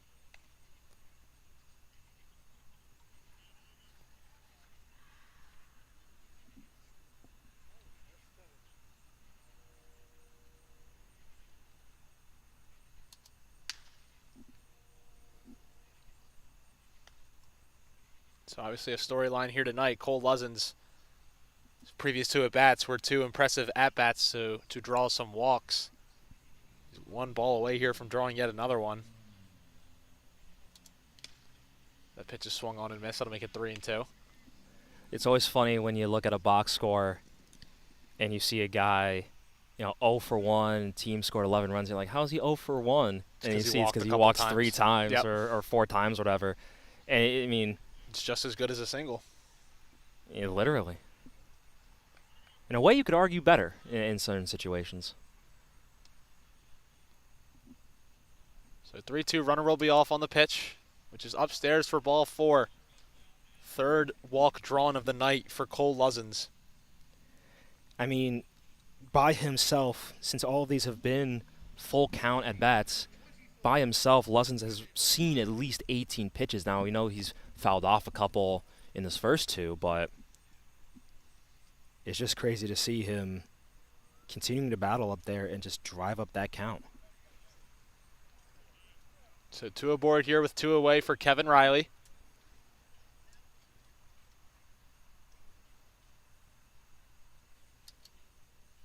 First pitch to him, way upstairs. I'm surprised, Tyson, we're not seeing any bullpen action for Lansdale. As you mentioned a couple batters ago, Tooley was up to 78 pitches. I'd imagine he's somewhere in the 80s, maybe close to 90 by now. Unless you were talking about Hughes earlier. I was talking about Hughes. He's he's at 71, so it's not like he's not too far off. Exactly. I mean, he's essentially, he came in with no outs in the 2nd inning, so he's certainly getting up there as well.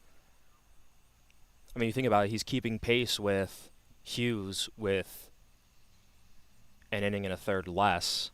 Not great. I mean, I think seeing a little movement from Dahl, but I think also at this point, That pitch is inside for ball 3. I think at this point what Lansdale's doing for the most part is sort of They might already chalking be this game up and saying, all right, we're gonna use you now instead of throwing someone else out there when we're in a bad situation. We're just going to use up your innings, use up what you can, and then once you're at 100, we'll put someone else in. Yeah, Tooley certainly struggling now. 4-pitch walk to Kevin Riley. That might be exactly what they're doing. They might be trying to save as many arms as they can for the remainder of this series. And now it's unfortunate that we had that mound visit earlier. Can't visit the mound again until the substitution. To me, this is a perfect time to visit the mound, not necessarily because you're going to calm down Tooley, but just to sort of stall, let Dahl warm up, and let Tooley, throw as little as possible before Dahl is ready. That's not an option anymore. First pitch to Mark McCouch upstairs. McCouch finding himself in the exact same situation as he was in his last at-bat. Bases loaded with 2 outs. He put a charge into one that was caught by the center fielder, Zinsmeister.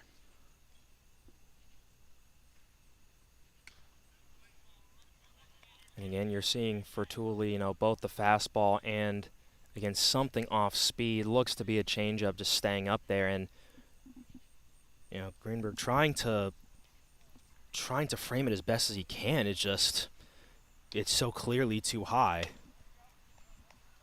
As you can see on our feed there, we are now getting some bullpen action for Lansdale. That's number 44. I say Dahl. Dahl, yep. We saw him in the semifinal game. So just also remember what he looks like. But in that semifinal game, through 3 innings, 4 earned runs, 5 hits, a walk, 4 Ks, so an ERA of 9.33. And again, you question if it wasn't a blowout, how long he would have been out there ordinarily. Bases loaded, 2 outs, 2-2 the count here to McCouch. Collegeville leading 7-2 after that 3-run home run by Joey Lancelotti. Swing and a miss. And again, I liked that pause there. I don't know if that was on purpose, but that might have been one of those cases. I think I talked in the break about catchers having a sign to say just shake. And he might have just done that over and over again just to give Dahl more time to prepare. Of course, he got the strikeout, so it doesn't matter, but still like the idea. So we'll go to the bottom of the 4th here on the Sports Fan Base Network. Collegeville leading 7-2. Hi, I'm Tommy Green, former pitcher for the Philadelphia Phillies. When I was in high school, it was very important to me to show scouts what I could do. My friends at Payroll Service Solutions are huge supporters of high school sports and the Sports Fan Base Network. If you're a small to medium-sized business in need of a payroll company, contact Payroll Service Solutions. Not only will they take care of you, they will continue to support the community. For more information, contact Payroll Service Solutions at 215-624-0922 or 866-PAY-EASY.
welcome you back here for the bottom of the fourth inning on the Sports Fan-Based Network. Collegeville leading 7-2 after Joey Lancelotti's 3-run home run in the top of the fourth.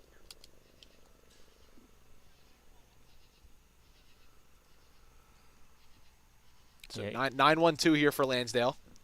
And again, for Lansdale, just get it out, get the play out of your head. You know, of course, we saw the dive back from Feaster. A lot of arguments on whether or not he purposefully went into the glove of the second baseman. But even if he did, it wasn't called. Doesn't matter anymore. The play's done. The runs have been given up. And you know, now you got to think about, if we can come back from this, it's going to feel even better than what we were originally seeing.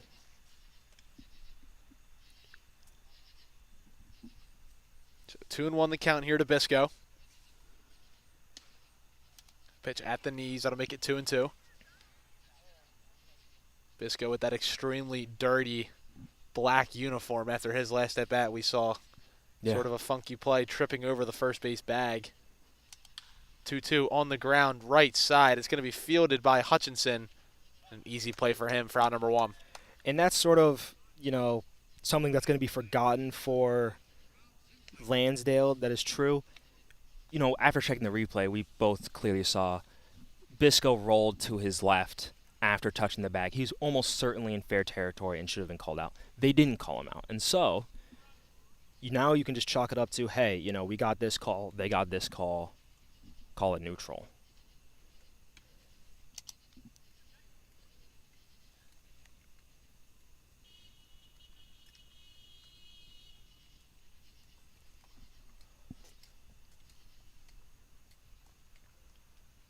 One out to Zinsmeister. Swung and fouled off.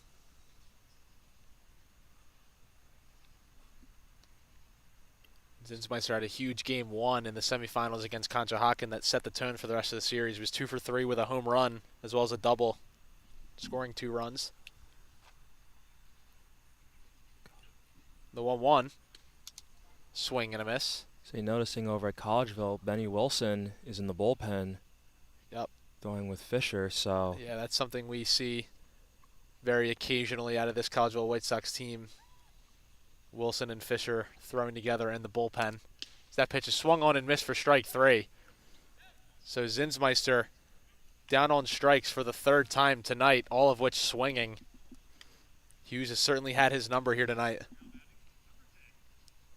Yeah, I mean, that's really where the frustration comes. Same thing with Pollock, where right now he's over 2 strikeouts. And it just gets into your head of, what am I not seeing right?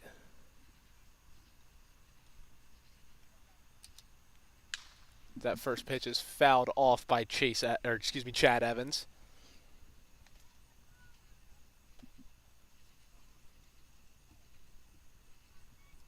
Evans 4 for 9 in the semifinal series with a homer and a double. Picked up 3 RBIs in game 2. 0-1 in the dirt. Is there a famous Chase Evans? I don't know why Chase Evans is like sticking in my brain. Like there's someone there. I can't remember who. Anything in the production? No. At first I thought Chase Brown, Bengals running back, but not sure about a Chase Evans. However, Chad Evans now down 1-2 in the count.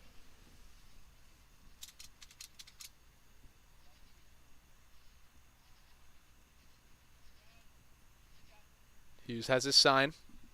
Into the windup, the 1-2. Swung on and missed for strike 3. So a very much needed 1-2-3 bottom of the 4th inning for Jason Hughes. Yeah, something to talk about with Hughes real quick before we get to the break. I mean, 18 pitches in the first inning, 28 in the second, 25 in the third. And now, if I'm doing my math correctly, that was probably 12? Somewhere between 12 to 15. Got Zinsmeister and Evans down on strikes to end that inning. We'll go to the top of the 5th on the Sports Fan-Based Network. Collegeville still leading 7-2. Hi, I'm Marty Bystrom, former pitcher for the Philadelphia Phillies. In my experience in Major League Baseball, I know how important it is for high school athletes to gain exposure. My friends at Payroll Service Solutions are huge supporters of high school sports and the Sports Fan-Based Network. If you are a small to medium-sized business in need of a payroll company, contact Payroll Service Solutions. Not only will they take care of you, they will continue to support the community. For more information, contact Payroll Service Solutions at 215-624-0922 or 866-PAY-EASY.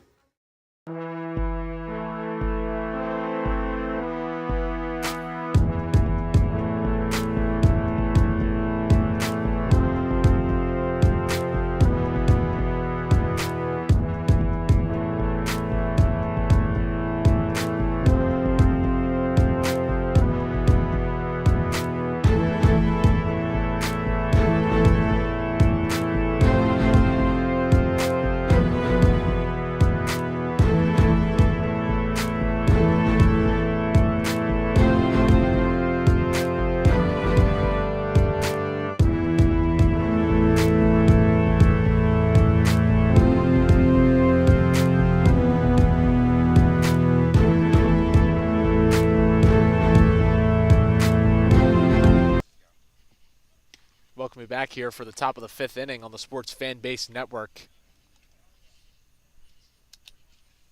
Top of the lineup for Collegeville, Kyle Feaster, the batter. Jimmy Tooley still on the mound for Lansdale. However, we are seeing some bullpen action yet again from number 44, Austin Dahl. You got to think he's ready to come into the game soon.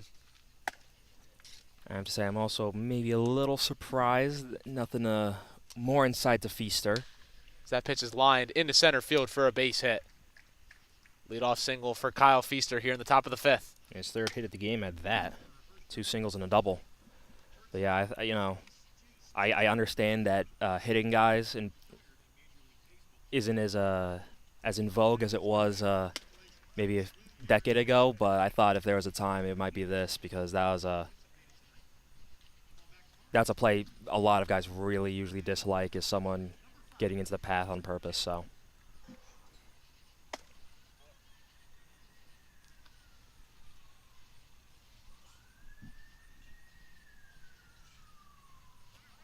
first pitch to edge it, runner goes. The throw down is not in time. Stolen base for Feaster. yeah, I think Feaster in Collegeville has been looking for that the whole time. I mean, part of it is the fact that Tooley is very slow in his windup, especially when he gets to a high knee. And, I mean, it's a great throw by Greenberg. It is just too much time given away by the pitcher, and that's where you can see it matters on both sides, not just how well the catcher can pop up and throw.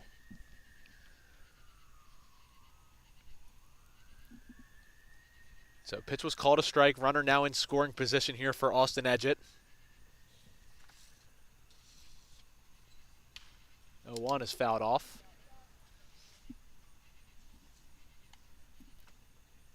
Edgett in the series against the Dirt Dogs 5 for 17 with 2 RBIs and 4 runs scored. Those 2 RBIs coming in last night's Game 5.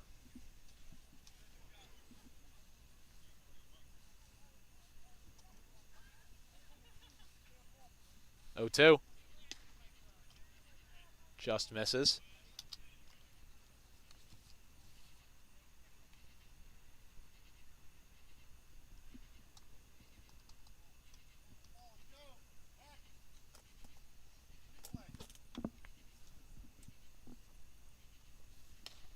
The 1-2 in the dirt. Back pick again to second base. Feaster back easily. I really don't like these back picks. I mean, High risk, high reward I was plays. going to say, it's a 1 in a million chance you're really going to get a guy at this level, and it's just so much more likely for you to, overthrow it, gets in the outfield, give up a bag. Guy misses the ball, gets in the outfield, give up a bag. It's just...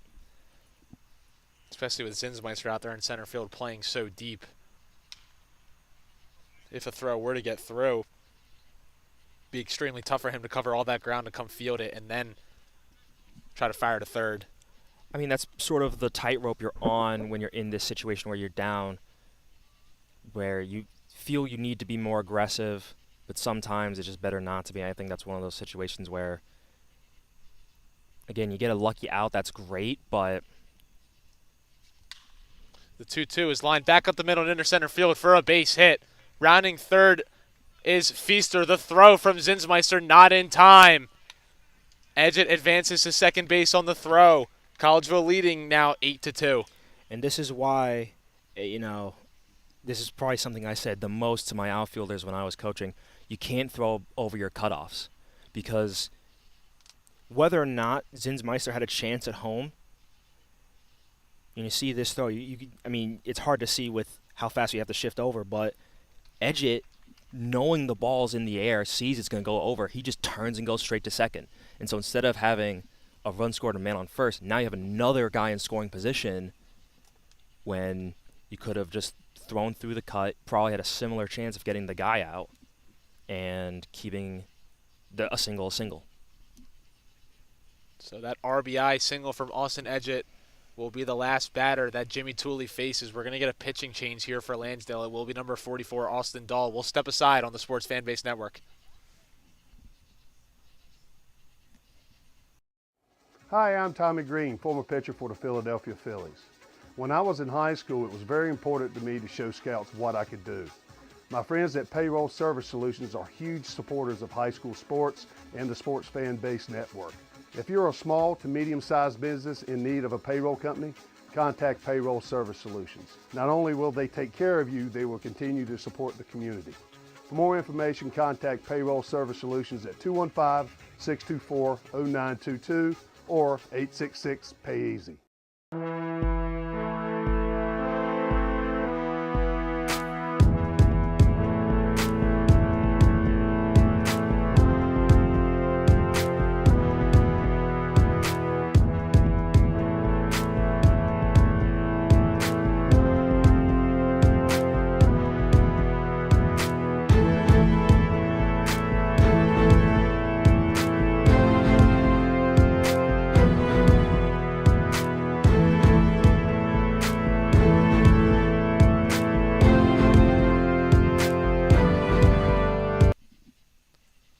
Welcome you back here on the Sports Fan Base Network, top of the 5th inning.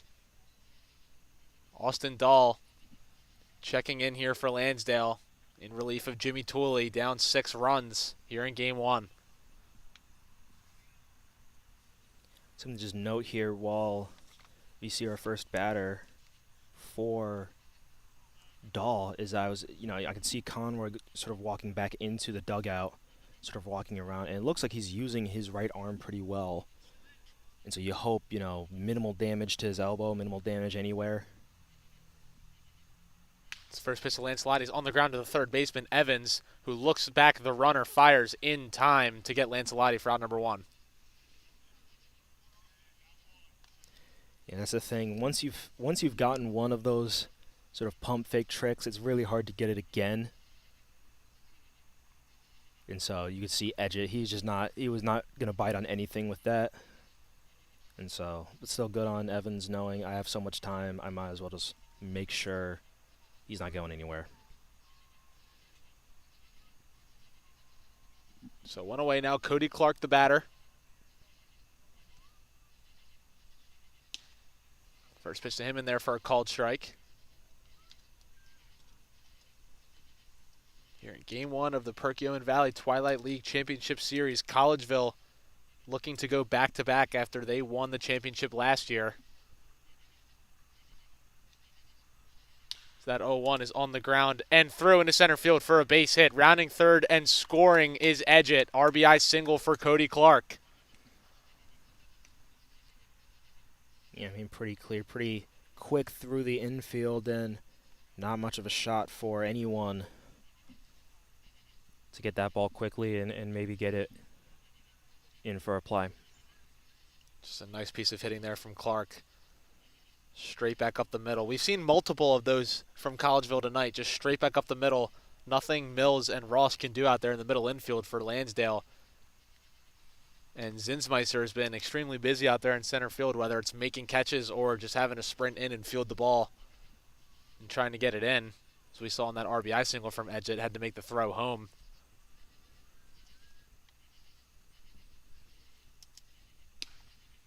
That pitch in there for a called strike, that'll make it 0-2. I'm also starting to think maybe this infield is a little hitter-friendly, as that's another sort of chopper that we've seen still have a lot of zip on it, even though it's really going down.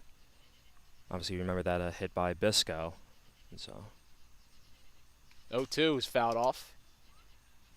So as I was mentioning, Collegeville looking to go back-to-back However, Lansdale looking for their third in 4 years after they won the two previous in 2022 and 2023.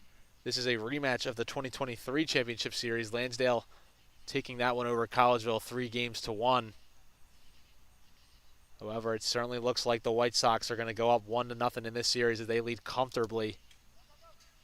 As that pitch gets by the catcher, Greenberg, Cody Clark will advance easily. Collegeville looking well on their way to a 1-0 series lead. Yeah, maybe for Collegeville, they sort of see this as sort of conquering that that demon, the one team that's always able to beat them. You know, sort of if Pittsburgh ever was able to beat the Patriots, you know, if the Braves were ever able to beat the Phillies, it's sort of the same deal of sort of getting that more satisfying championship because not only did you do it, but you did it against a matchup that you historically have not done as well in. Oh, as that pitch is fouled off and Greenberg is in a lot of pain behind the plate.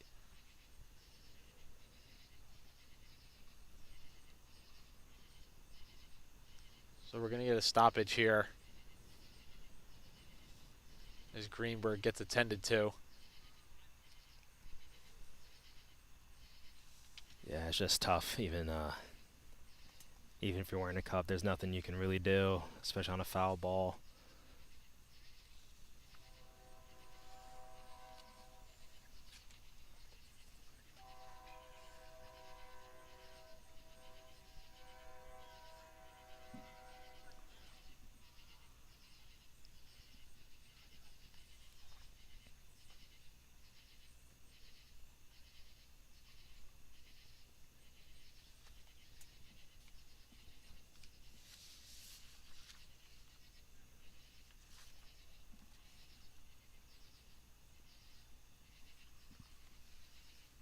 So it's good to see there Zach Greenberg up onto his feet. Obviously, as we mentioned, behind the plate tonight was solid in their semifinal series, going 2 for 5 with 2 RBIs. Played his college baseball at Winthrop University, Division I program. We're glad to see that he appears to be okay. Sort of walking really gingerly into the dugout.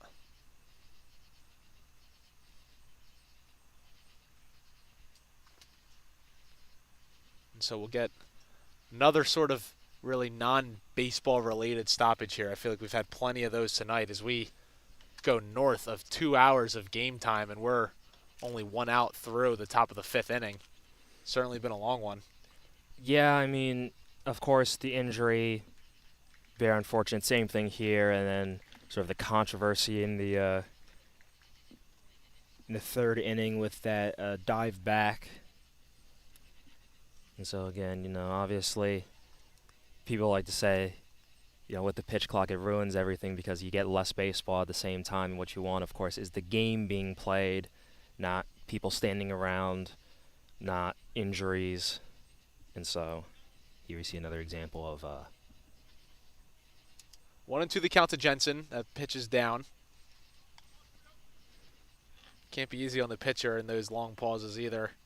Oftentimes you see guys turn around and throw at their infielders just to keep their arm loose, or maybe a backup or a spare catcher to come in and drop down onto his haunches behind the plate just so he can get some pitches in.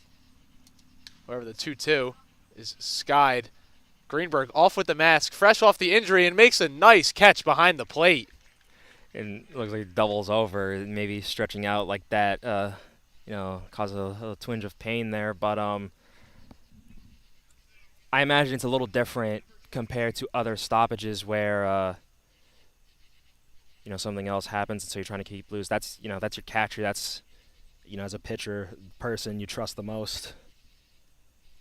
And sort of we were saying in the break with Aaron Nola, having a different catcher just immediately feels different, and you just get a little bit more weary of different things happening, different possibilities. So 2 away now. Mike Hutchinson, the batter.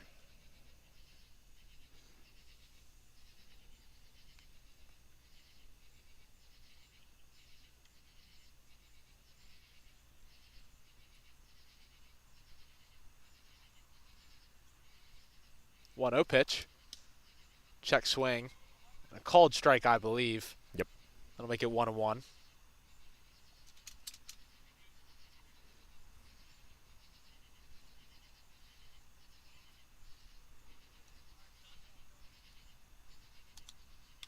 One is fouled back. So you got to imagine we're going to see Lansdale sort of ride Austin Dahl through the rest of this game to try to save their pitching for the remainder of this series. Game 2, right back here tomorrow night. You can watch it on the Sports Fan Base Network. So now I'm going to be there as well. Yes, you will be here. I will not be here tomorrow night, but you will, Tyson. Yep. So we'll see if Lansdale, obviously, it's not over till it's over. We learned that last night between Collegeville and the Dirt Dogs. Not over till it's over, but we'll see if Lansdale can battle back here, and if not, try to even the series tomorrow. That pitch is swung on and missed for strike 3. So nice job by Austin Dahl in relief. However, Collegeville scores 2 more runs. We'll go to the bottom of the 5th on the Sports Fan Base Network. White Sox leading 9-2. Hi, I'm Marty Bystrom, former pitcher for the Philadelphia Phillies. In my experience in Major League Baseball, I know how important it is for high school athletes to gain exposure. My friends at Payroll Service Solutions are huge supporters of high school sports and the Sports Fan Base Network. If you are a small to medium-sized business in need of a payroll company, contact Payroll Service Solutions. Not only will they take care of you, they will continue to support the community. For more information, contact Payroll Service Solutions at 215-624-0922 or 866-PAY-EASY.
Welcome you back here for the bottom of the 5th.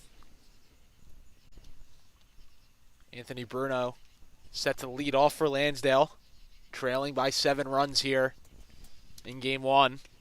First pitch swung on and missed. So Jason Hughes coming off of a 1-2-3 bottom of the 4th inning. We'll see if he can carry that momentum here and throughout the rest of this game. He's currently at 84 pitches, so I imagine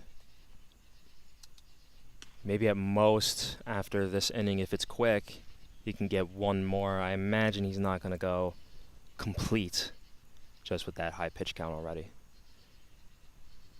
He's up in the count here, 0-2 against Anthony Bruno. Into the windup, the pitch. Just misses.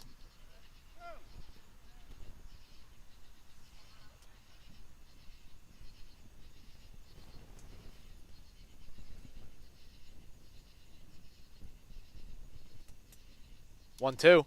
Swung on and missed. Hughes gets Bruno swinging for out number 1 here in the 5th. And that's his 8th strikeout of the day. I believe all of them, yes, all of them swinging. He is certainly a strikeout pitcher, as we mentioned. I believe he had 8 strikeouts in that Game 3 performance. Yes, he did. 6 innings, 8 pitches in Game 3 against the Dirt Dogs. So we see another strike there to Frank Pollock. So who do we think we'll see first out of the bullpen if Hughes doesn't go the distance? I would imagine it's going to be number 14, Chase Fisher. I don't know. I think considering sort of the setup that we saw in the bullpen, it was Benny Wilson on the actual mound. Chase Fisher, I don't think I saw him have the same opportunity. And so maybe, again, they're just going to use Benny Wilson to guarantee the win. Maybe save Chase Fisher for, if they're in a similar situation as Lansdale is now. That pitch is fouled back.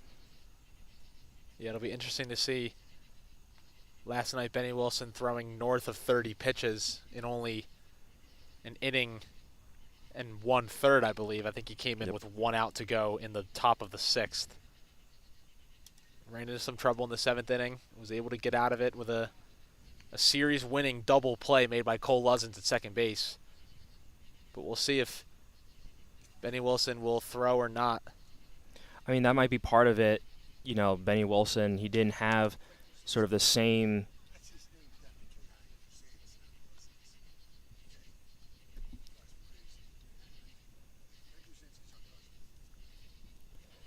so Benny Wilson, of course, struggling more than we're used to seeing. And so maybe they're going to give him an opportunity to fix in there for a called strike 3. Right on cue, Tyson. 9th strikeout for Hughes, however, his first looking. Now 2 away here in the 5th. He's at 95, so I imagine no matter what, this is his last inning. And we'll see who will come out of the bullpen.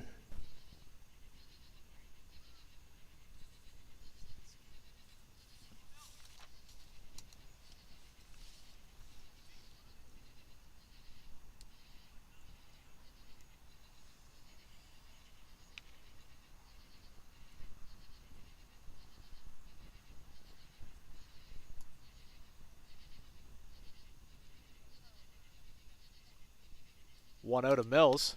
Swung and fouled back.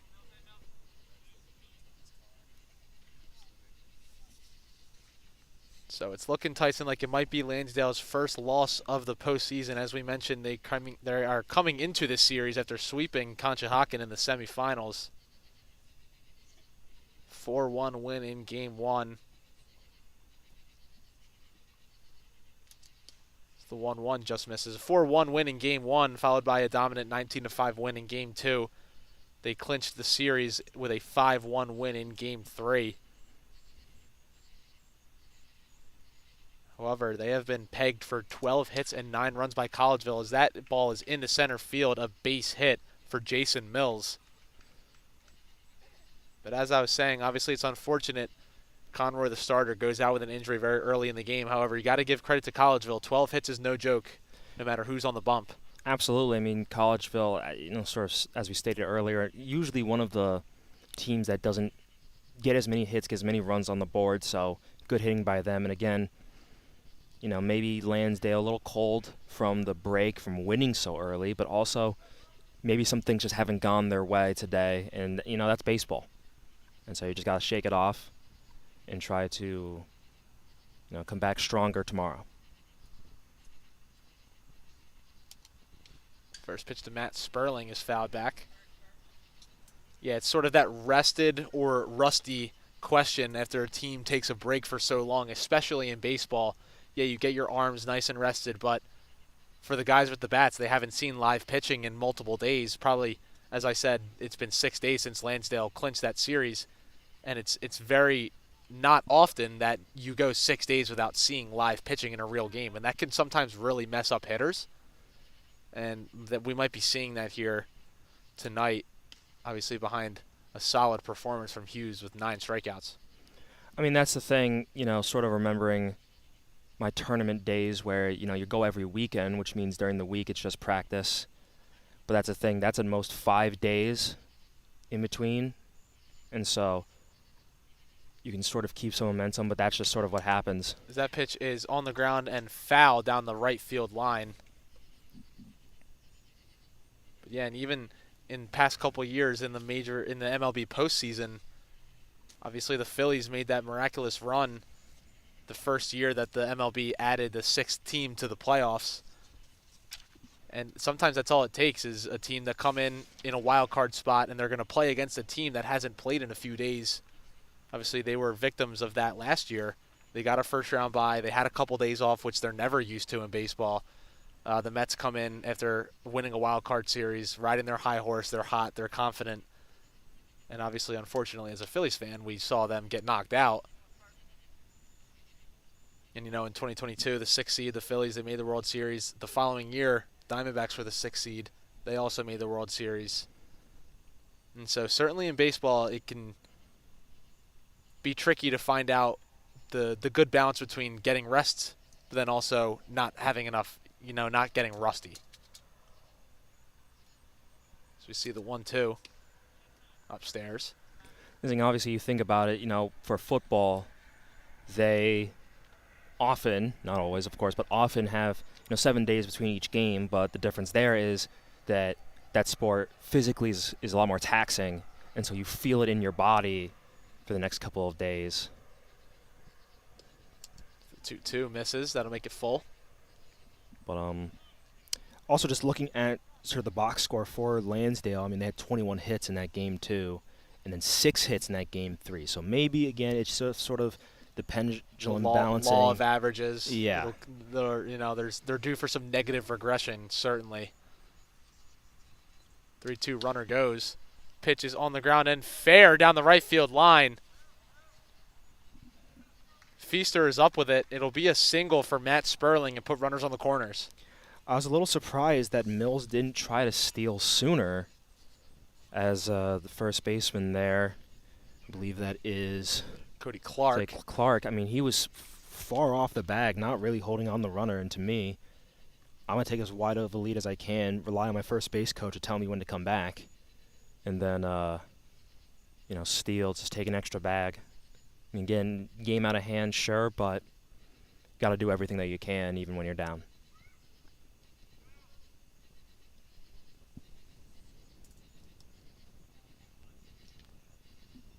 So runners on the corners here. 2 outs for Zach Greenberg.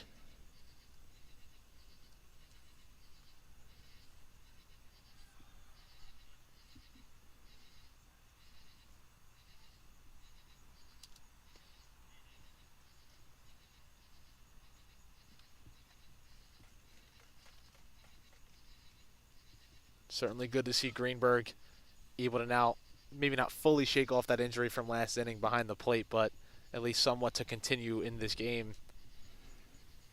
To step into the box here with an RBI chance. 1-0. Swung on and missed.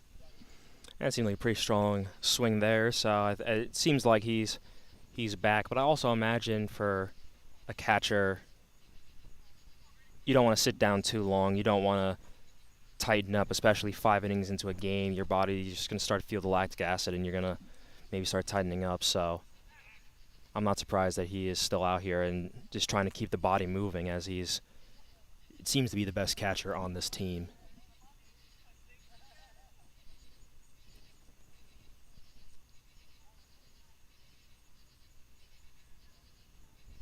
One. Swung on and fouled back. By the way, Hughes is at 109 pitches. Yeah, you got to imagine this is his last batter. And this will probably be the last time he pitches this season. I believe if this series were to go to 5 games, it would be next Monday. So potentially he could throw a week from today.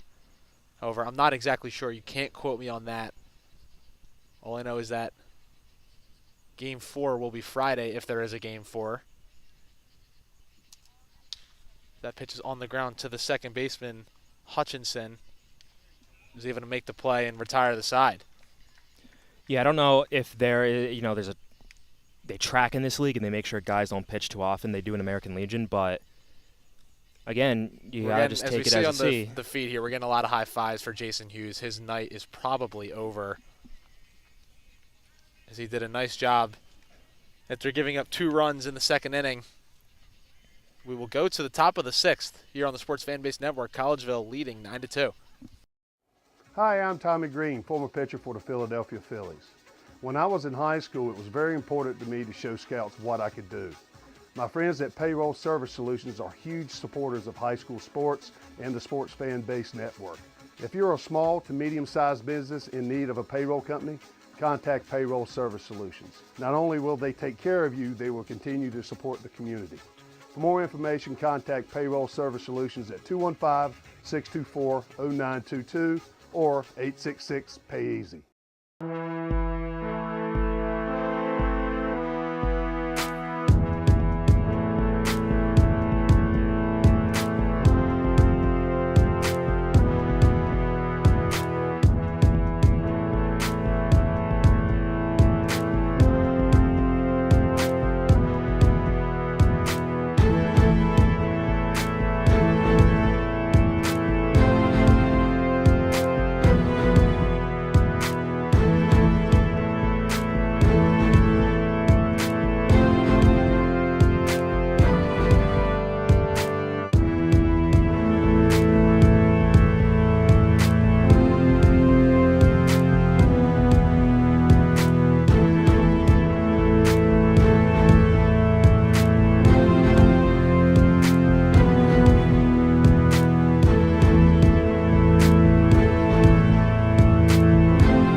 Welcome back here, top of the 6th inning.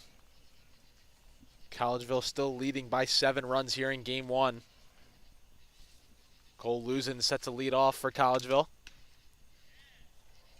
Sort of a half-hearted swing there for strike 1. Yeah, it looks like, he realized halfway through his swing that it wasn't a good pitch, and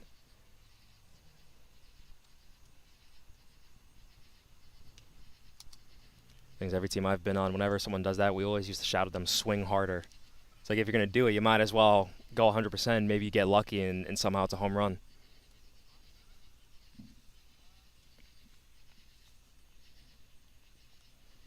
So we're looking over to the Collegeville dugout, and you can see there in the picture Jason Hughes off with his jersey.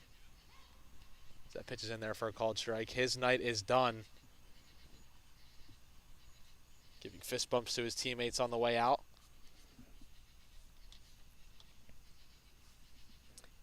Yeah, one thing we know about guys in this league is that they have other jobs. That pitch is fouled off. So it's got to be interesting, Obviously don't know what Hughes' occupation is, but I imagine it won't help that he's not really going to be able to use his right arm. Oh no, it hit a car. 1-2. Luzin skies that one to center field. Zinsmeister back.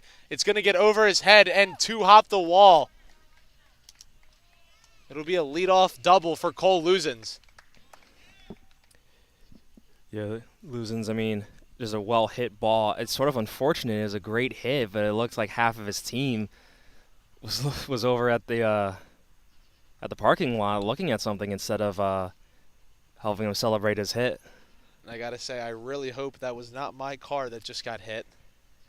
I parked over there behind the bleachers, so I guess we'll be in for a surprise at the conclusion of this game.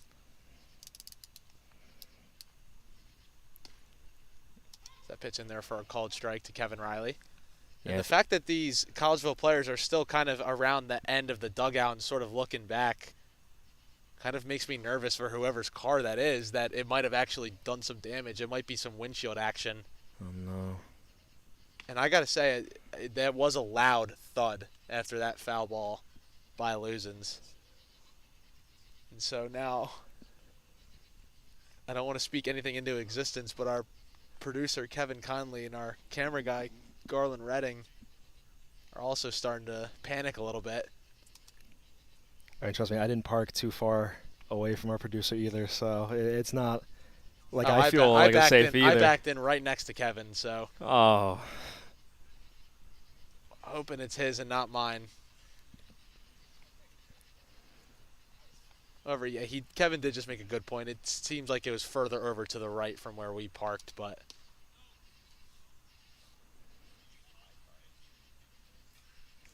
funny enough, I have a great story after this at bat. It has to do with ball hitting a car, so make sure I gotta remember it. all right. Well, you remember the details of that story. Dahl has his sign and comes set 3-1 to Kevin Riley is fouled off. So that leadoff double by Luzin's the 13th hit of the game for Collegeville. And that's one thing, we were talking about for Lansdale, how they had their above-average hitting game and maybe are regressing a bit. Collegeville obviously having an above-average hitting game today. But to me, if there's one thing I want to see them carry over, it's these long counts and these aggression. So you see the 3-2 there, swung on and missed for strike 3. I think that's something Collegeville has been missing. But from our story, Let's hear it. yeah, so Mount Airy, we were playing Legion, we were playing against Roslyn. Top of the first, bases loaded, no outs, I was hitting. That park that we played in had a right field, it was 252 feet, and they had added an extension to the fence. I was going to say, that's a really short field then, right field. And so anytime no lefties on my team, no lefties on the other team, and so I thought, okay, I'm safe to park out of right field because the only way I'm going to get the only way I'm going to hit a home run is on a line drive because that's the only way I've hit it out of the park so far. As you get a substitution, I believe, right? Yeah, this is going to be number 23, Scott Young, into the game here in the 9-hole to replace Mark McCouch. But, so, I don't remember the count anymore, of course, but I get a pitch and I hit a fly ball and I hit into right field, and it's right in the direction of my car. And, of course, before the game, my dad's talking to me, and he's like, Tyson, don't park there. I'm like, Dad, it's going to be fine. There's no way anyone's hitting it. And goes in that direction.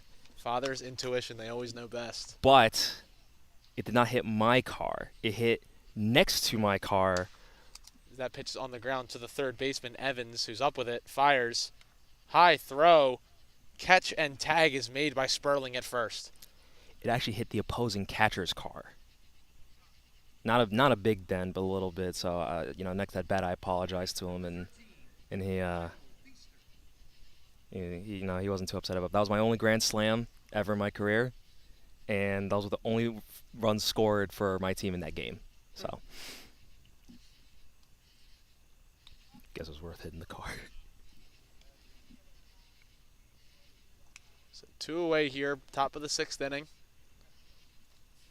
Kyle Feaster, the batter, who's 3 for 3, I believe, so far in the game. Pitch in there for a called strike. 3 for 4. He lined out to left in his first at bat. So he's 3 for his last 3. Coming up here for his 5th plate appearance of the night in just 6 innings. So far for Collegeville, there's only one guy who doesn't have a hit right now. I don't know if you can guess who. Must be Not counting Young, of course. right, obviously. Is it Hutchinson? It is. Yeah. Yeah, two strikeouts and two fly out and a pop out. For the record, for the audience, I promise that was a correct guess. Tyson, over to my right, has his book, but I could not see it. No, he was looking at his notes, and that has nothing besides past hitting data. So Yep. I will vouch for the sincerity of the guess. So we'll see here if Hutchinson can get up again on a 3-game hit streak. He'd obviously like to extend that.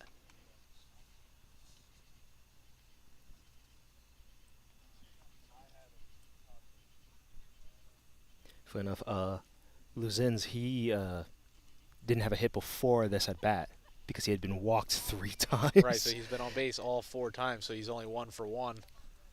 Yeah. As you mentioned earlier, sometimes you get funky stat lines like that, guys who are able to draw walks. 1-2 to Feaster. Down and out. I think the best one of those I saw recently, I think the other day, Stott was 0 for 1, and he had 3 walks. So either him or Marsh, one of those two, they had something like that. You see that a lot with guys who draw a lot of walks like Schwarber and Ohtani. There will be times where they only have one official at bat in the games. That pitch is lined foul down the left field line. Well, at least there's already someone there. See, a guy for Lansdale's, he walks in front of the camera, ready to get the ball. He can get another one. I mean, it makes sense for Schwarber, of course, and Ohtani. Those guys who are big hitters and guys you're always going to pitch around no matter how badly they're doing. Stott maybe a little bit more surprised. Same thing with Marsh, since usually they're singles guys. So you don't mind pitching at them since they're not going to do too much damage. We go again with the 2-2. In the air, center field, shallow. It's going to get down in front of Zinsmeister for a base hit. Luzins will score easily from second. RBI single for Kyle Feaster, his 4th base hit of tonight's ball game. Yeah, 3 singles so far, and that one probably feels the worst for Lansdale because at least the other ones, those are strong hits. Obviously some good contact on there, and that produced the power, but, I mean, he was basically leaning out for a pitch that he really shouldn't be hitting.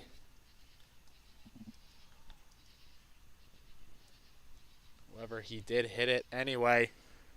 As I said, 4 hits now for Kyle Feaster in the ball game. So it looks like he's the early favorite for MVP of this championship series.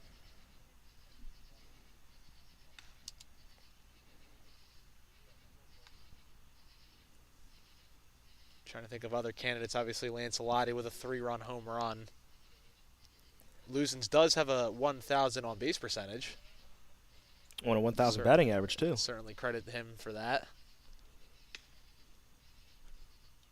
2-1 the count to Edgett. The only thing I imagine is because Luzins has been on base so much, same thing with Riley and McCouch earlier in the game, I imagine Feaster will just have more RBIs. And then obviously a bit better slugging as well, and so that'll make up for it.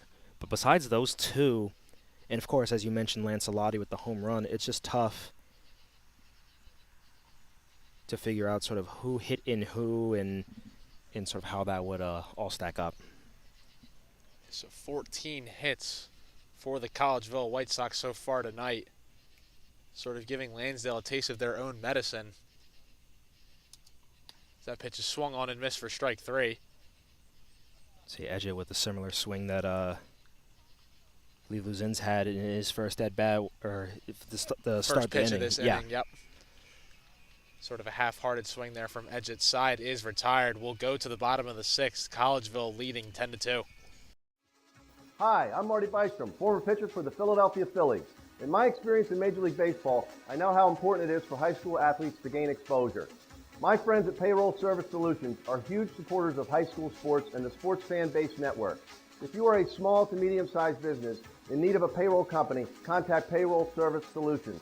Not only will they take care of you, they will continue to support the community. For more information, contact Payroll Service Solutions at 215-624-0922 or 866-PAY-EASY.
back here on the Sports Fan Base Network for the bottom of the 6th inning.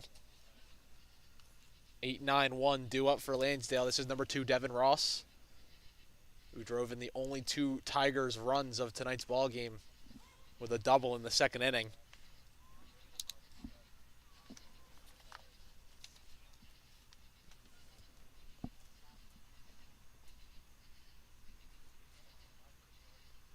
Obviously, as we mentioned in the last half inning, Jason Hughes' outing is complete. This is now number 9, Benny Wilson, into the game for Collegeville. So that 1-1 is on the ground. Diving attempt by Hutchinson at second, knocks it down, but he won't have a play. It'll be a single for Devin Ross, his 2nd hit of the night. I think that's 7 out of 8 batters that Benny Wilson has seen over 2 days that have hit a single. Yep. Obviously, the one non-single was the double play that got the end of the game. Yeah, just for a little bit of clarity, last night, Game 7, or excuse me, 7th inning of Game 5 between Collegeville and the Dirt Dogs. We mentioned earlier in the broadcast, Collegeville and Benny Wilson ran into some trouble. The Dirt Dogs with 6, maybe not, I don't think it was consecutive singles, but it was certainly 6 singles in the inning that sort of put the pressure on Wilson.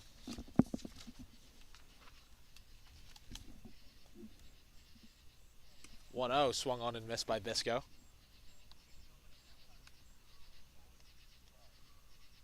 Yeah, so last night, Benny Wilson 1 1/3, 4 hits, 3 runs,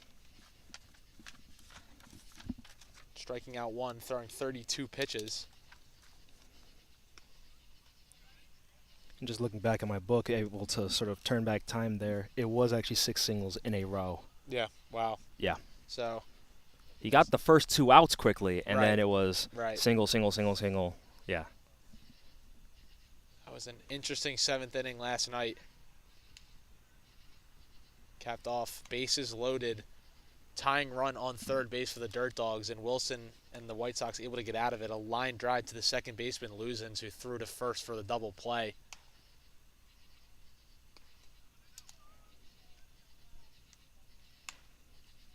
And the previous outing for Wilson before that Game 5 came in Game 1 against the Dirt Dogs. He went 1 inning, giving up 2 hits, 2 runs, walking 1 and striking out 1. So the 3-1 is upstairs. Bisco draws the walk. Yeah, I imagine for Collegeville, again, Wilson not having the best time recently, and so they're just trying to get him Back into a groove while they have the opportunity, being up so many. So the lineup will flip for Lansdale here. This is the leadoff hitter, Rob Zinsmeister. 2 on, nobody out.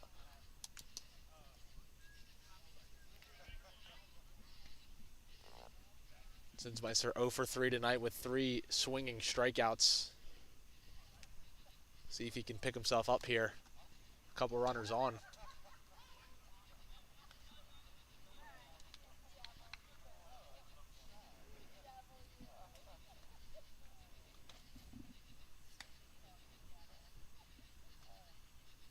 (1-1) in the dirt.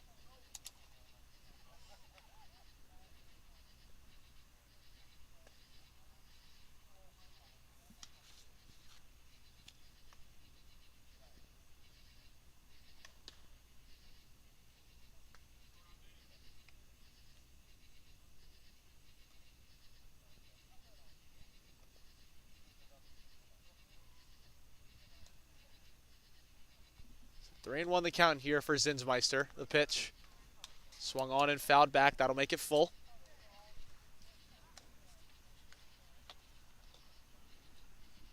Devin Ross on second base. DJ Bisco on first. You're in the bottom of the 6th inning. Collegeville leading 10-2.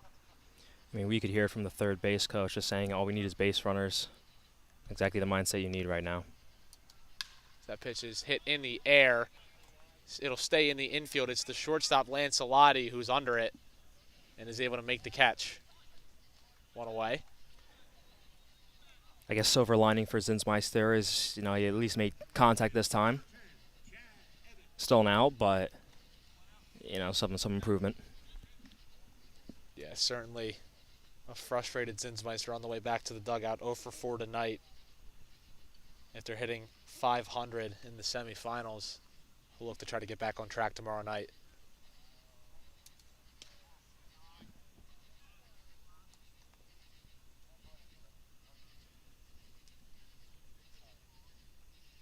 So we're going to see some more bullpen action as well for Collegeville. This might be a 1 inning for Benny Wilson, 1 inning for Chase Fisher type of situation, leading by so much. That pitch is on the ground and through the left side into left field for a base hit. Ross will be held at third. It'll be a single for Chad Evans to load the bases. Yeah, I think that's a smart play there. I know ordinarily, maybe earlier on in the game, that's where you send the guy, but I think right now you're down so many, there's basically no reason to kill any momentum you have by immediately having a guy thrown out at home. And certainly it felt like Clark was close enough where he would have had a good chance to do that. And if you're Lansdale, this is exactly the guy you want up at the plate with the bases loaded, Anthony Bruno. Already with a base hit here tonight, 3 home runs in the semifinal series. As well with 9 RBIs, 6 in game 2. See if he can drive in a couple here and try to cut into this 8-run deficit. 1-0 pitch is on the ground, foul down the third base line. Yeah, I think on the stats side for Lansdale, I think people in the statisticians' business would call that an anomaly. I imagine it skews just about everything for Lansdale when it comes to their hitting stats.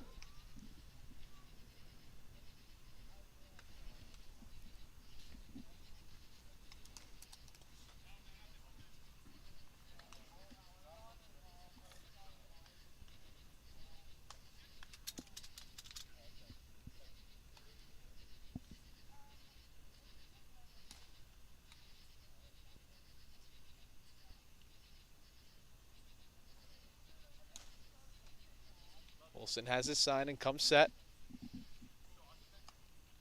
2-1. Down for ball 3.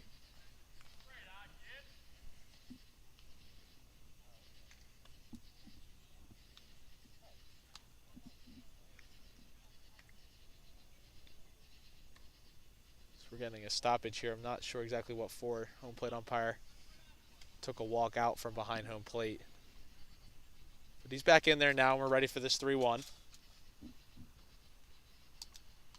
Just fouled back. Maybe that's one area that Lansdale's giving too much. I feel like they have swung at a lot of high fastballs today, and that might be something they look into for tomorrow to watch out for.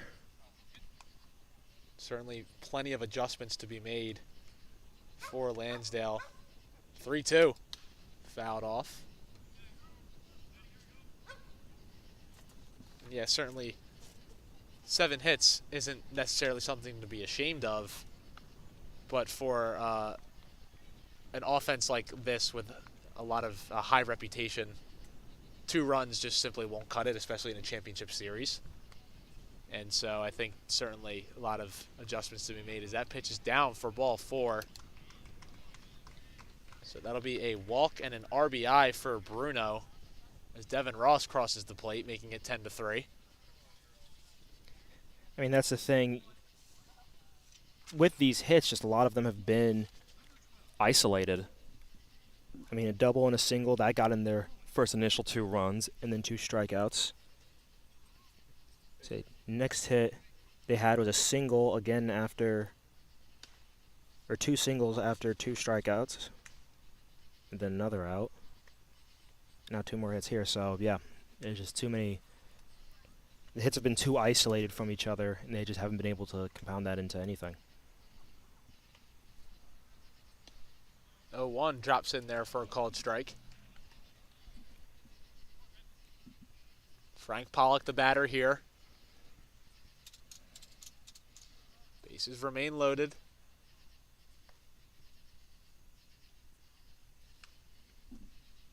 We're going to get a stoppage here as Riley's going to jump out from behind the plate and have a discussion here with Benny Wilson. Well, something interesting from Riley, at least from that last pitch that I saw, he really stretched out his arm to get that ball early to make sure it looked like it was in the zone. Of course, as we saw with the Phillies in recent time, I mean, easy catcher's interference there, and even worse for Collegeville is that can easily turn into someone having their hand broken by a swinging bat. 0-2 is fouled off.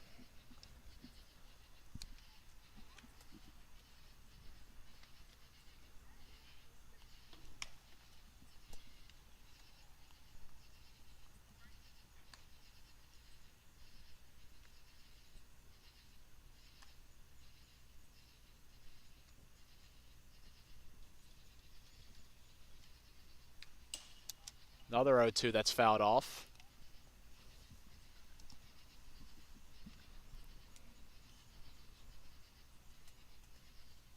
An interesting note here, Pollock in the cleanup spot did not pick up an RBI in the semifinal series against the Commodores. Picked up 3 hits and a run in Game 2, but no RBIs, so a chance here to pick up his first runs batted in of the playoffs. The 0-2.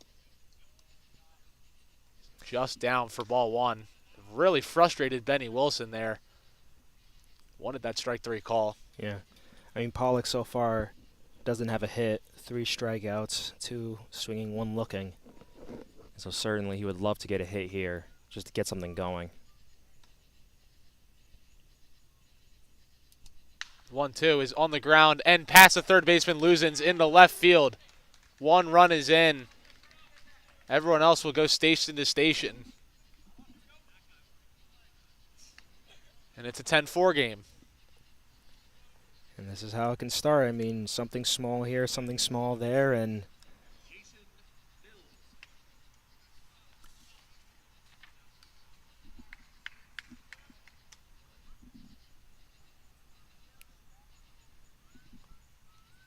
so Jason Mills the batter here. Bases remain loaded. First pitch a called strike.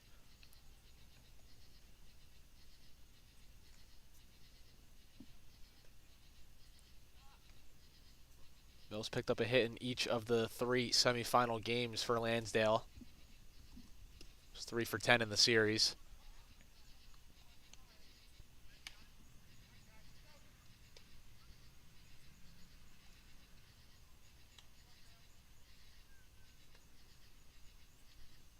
One check swing he did go, says the home plate umpire. That'll make it 1-2. So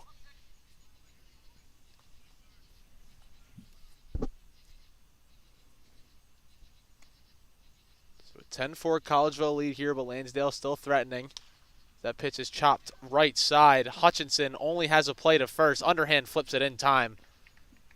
A run will score. That'll make it 10-5.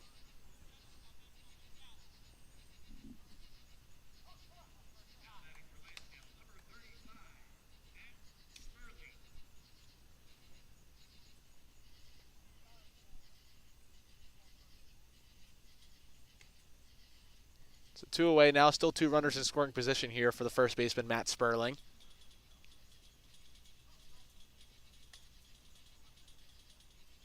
As we just mentioned, Tyson, obviously Pollock did not have an RBI in that semifinal series. Neither did Matt Sperling. It was 2 for 9 with a run scored and a walk, but no RBIs. So a potential RBI opportunity for him as well here. 2 away in the bottom of the 6th.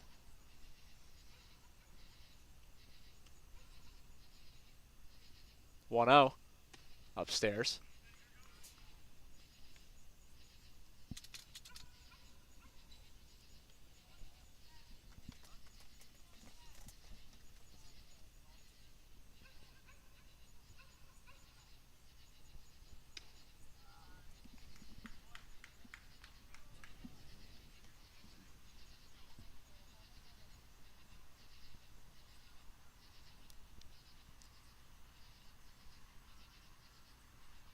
So 3-0 the count now. Wilson, as is signed, pitching from the stretch. The pitch at the knees. That'll make it 3-1.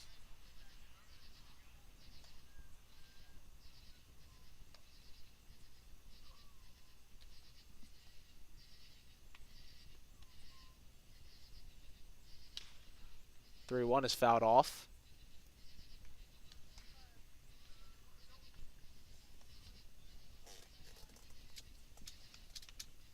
As we see a 5-run lead here for Collegeville, could certainly get even more interesting if Sperling is able to drive in these 2 runs and make it a 10-7 game.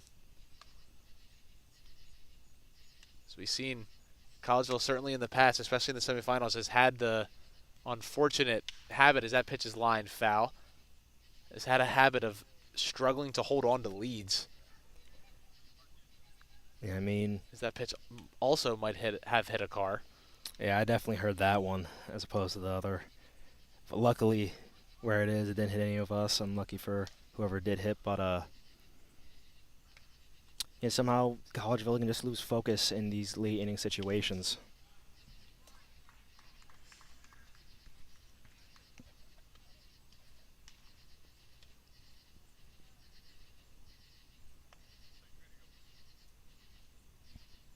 So Sperling fighting here. Fouling off that last pitch, count will remain full. 3-2. It's hit in the air. It'll stay in the infield. Hutchinson has a beat on it and is able to make the catch for out number 3. So the side is retired. However, Lansdale able to cut into the deficit a little bit. They trail by 5 going into the 7th inning. Stick around on the Sports Fan Base Network. Hi, I'm Tommy Green, former pitcher for the Philadelphia Phillies. When I was in high school, it was very important to me to show scouts what I could do. My friends at Payroll Service Solutions are huge supporters of high school sports and the Sports Fan Base Network. If you're a small to medium-sized business in need of a payroll company, contact Payroll Service Solutions. Not only will they take care of you, they will continue to support the community. For more information, contact Payroll Service Solutions at 215-624-0922 or 866-PAY-EASY.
Welcome back here for the top of the 7th inning on the Sports Fan Base Network.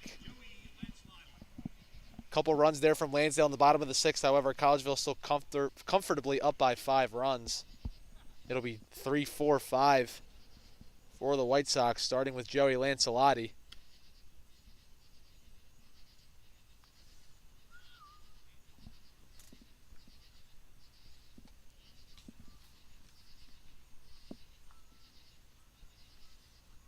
One-0. It's fouled off.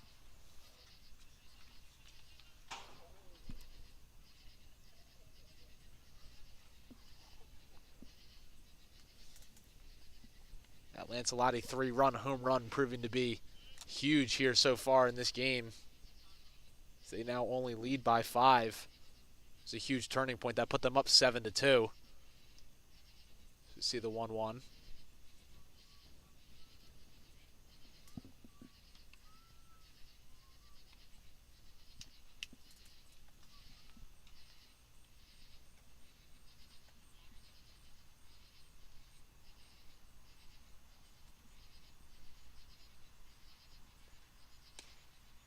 Two-one from Dahlin there for a called strike. That'll make it 2-2. So it'll be interesting to see here how the Collegeville offense will play out this last inning. I wonder if they'll get aggressive and start swinging at a lot of pitches just to see if they can add on a couple more insurance runs. Not that they necessarily need them. It's more Lansdale who would need to be aggressive in their half of the 7th inning. You feel some good consistency from the home plate umpire here. It's been a long game. A good lead for Collegeville, so usually umpires will, widen their zone just to keep the game going.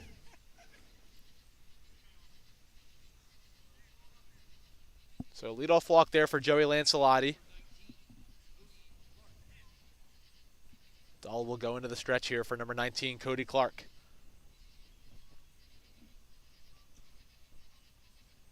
Six for 18 in the semifinal series with 8 RBIs, including 2 in Game 1, 3 in Game 2, and then the 3 last night on that bases-clearing double. First pitch swinging, fouling it off.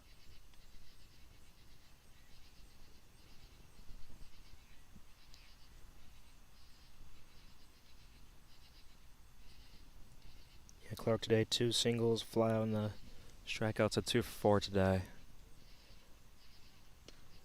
Big swing and a miss there for strike 2.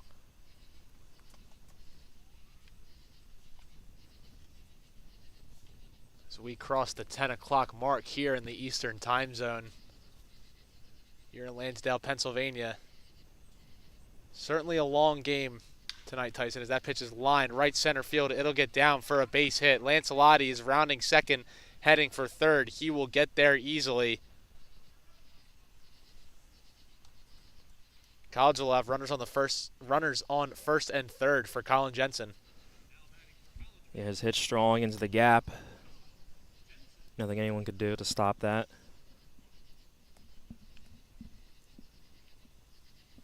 Yeah, and I mean, how could you not sort of mention how long this game has taken? We've really only played 6 innings, as we don't have an out recorded here in the top of the 7th inning. It's taken us 3 hours to play 6 innings of baseball. Looking at an hour every 2 innings. Just kind of saying it out loud, it kind of is a little crazy. And the way this is going, we're probably going to be here for a lot longer. So yeah, that means we get out at 10:30 by your average there. I don't think any of us would be happy with that one. Honestly, I don't think Collegeville or Lansdale would be happy with that either. I was going to say, Collegeville's got to make the drive home. Not sure where these guys live, obviously, but they play their home games at Villanova and Plymouth Township. It's been a pretty long night for everyone here. All you can really do is laugh about it. Sort of a sarcastic, frustrating laugh.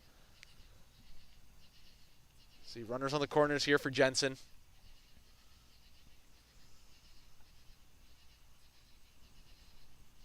The 0-2 in the dirt. I know this is a bit of an outlier, but I might save this game just so I can send this to anyone and say this is why the pitch clock is necessary. Right. Because all things considered, I mean, yes, there are 22 hits between both teams. That pitch is swung on and missed. Jensen down swinging. I mean, so that takes a while, right? But we had an injury, Had almost an injury, yeah, a couple injuries. and then a controversial play that took a long time, and that stuff just can happen at any point. And so, yeah, it's good to just, speed up whatever you can without affecting too much, and so that's why a pitch clock is necessary. So the stage is set here, Tyson. As we were mentioning earlier, Mike Hutchinson, the only Collegeville player in the starting lineup without a base hit tonight, looking to extend his hit streak to 4 games.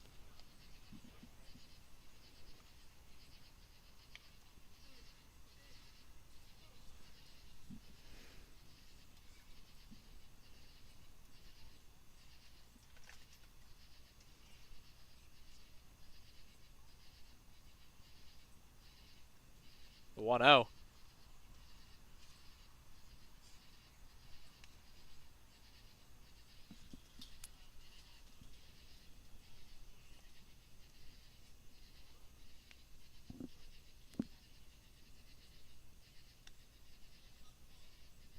Two-0 pitch. It's down in the dirt for ball 3.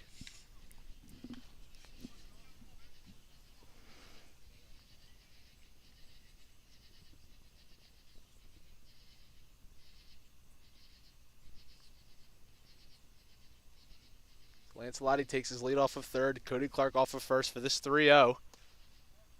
which misses the zone for ball 4. A 4-pitch walk to Hutchinson. That'll load the bases. But no hit streak for him. Keeps his on-base streak, I guess, but Unfortunately for Mike Hutchinson, his hit streak will come to an end.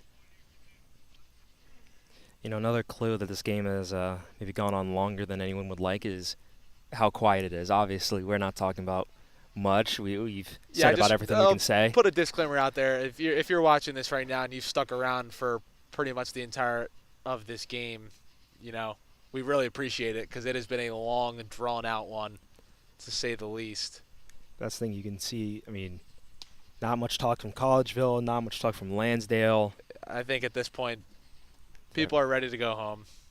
So everyone's tired. Maybe not Dahl, since he's on the mound. And He's got a little bit of adrenaline going. say he's the only one. Him and Greenberg are really the only ones doing anything right now. Yeah, this is one of those situations. The 0-1 is outside. Situations where you might be falling asleep out there if you're in the outfield all by yourself. You got nothing to do to distract you. Unironically, sometimes I've been like, man, why couldn't I have brought out a chair? That pitch is through the middle and into center field for a base hit. Lancelotti scores. Cody Clark rounds third, and he will score as well. 2 RBI single for Cole Luzens. Yeah, and a heck of a day for him. I mean, walk, double, and now 2 RBI single. So he keeps that 1,000 batting average and that 1,000 on-base percentage here in the finals. Heck of a day for Cole Luzens. Runners on the corners here for Kevin Riley. Swing and a miss.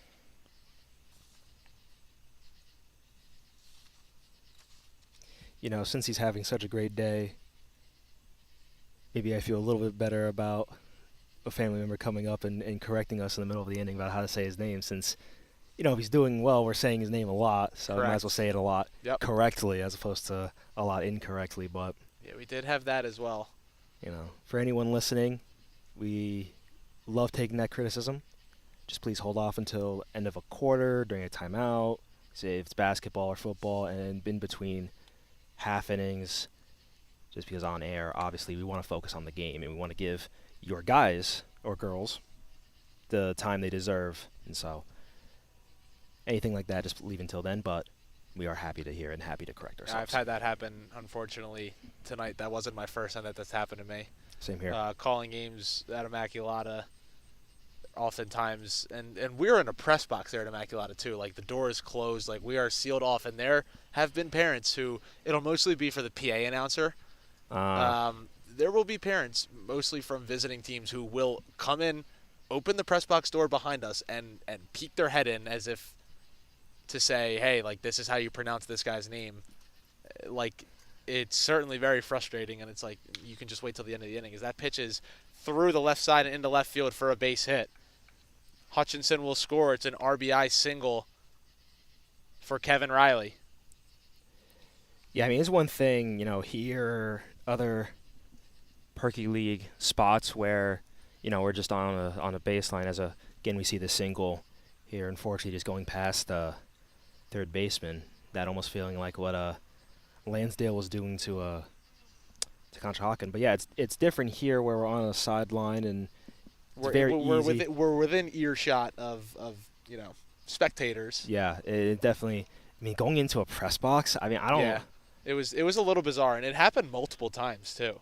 Honestly, like, as much as I like, that is obviously would be very irritating, and I do feel bad for you. I do kind of respect it because personally, I would not have the guts to go up in the middle of a game to a press box. Maybe I'd wait around after, but peek my head in during a game, like, that's a bit much to me. Yeah, I don't know. I mean, obviously you can respect someone for having the guts to go and do that, but it's also a little disrespectful to really do it in the first place. I've had plenty of times where my last name is Straub and I've had it mispronounced, you know, as Straub or something else. Even one announcer said Strobe, which if you spell out my last name, Straub, I don't really know where you're getting the Obe sound from, but it was certainly very frustrating to have people come into our press box during the game, as that pitch is skied left side. Pollock calls off Mills, and makes the catch for out number 2. However, like I was saying, it was mostly for our PA announcer who would, announce now up to bat number so-and-so. And there would be times where people would come into the press box and correct it during the game. I mean, the thing is, I feel like you also have to understand if you're a visiting fan and it's, your players, I'd be more understanding if it was the home team, because the idea is, he's seen the team, he's been around them probably to a degree, so hopefully he would know how to say their names. But a visiting team, to me, that's sort of par for the course is, they don't know you, so yeah, some names are going to be said wrong.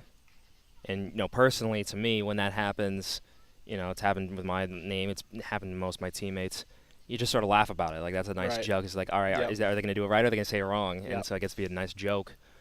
So, I mean. Yeah, we had as we see here, Feaster up to bat, trying to add to his 4 hits tonight. I played basketball at Immaculata with a guy by the name of Greg Vlasopoulos. Oh. Very funky Greek long name. Yeah. And he was a very good player, was in the starting lineup. Wait, Greg Vlasopoulos? Yeah, I believe he plays in Alumni League. He does play in the Alumni League. I haven't done any Alumni League yet, but I remember seeing that. Yeah. When I saw his last name the first time, I'll tell you. Yeah, So I'm telling the story to you, not even knowing that you already know. Yeah. But I mean, he was a very good player. Started pretty much every game for us, and so it was funny to hear the PA announcers try to announce his name in the starting lineups.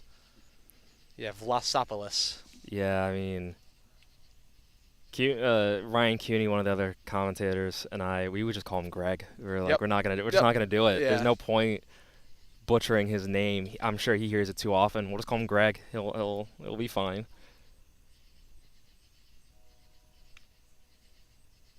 See the 0-2 to Feaster. Skied behind the dish. Greenberg off with the mask. He's not going to have a play.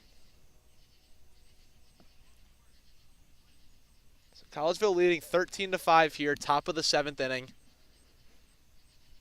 They've exploded for 17 hits here in Game 1 of the championship series. Game 2 set right back here. Same time, same place tomorrow night, 7 p.m. Lansdale going to try to even the series. We see another foul ball.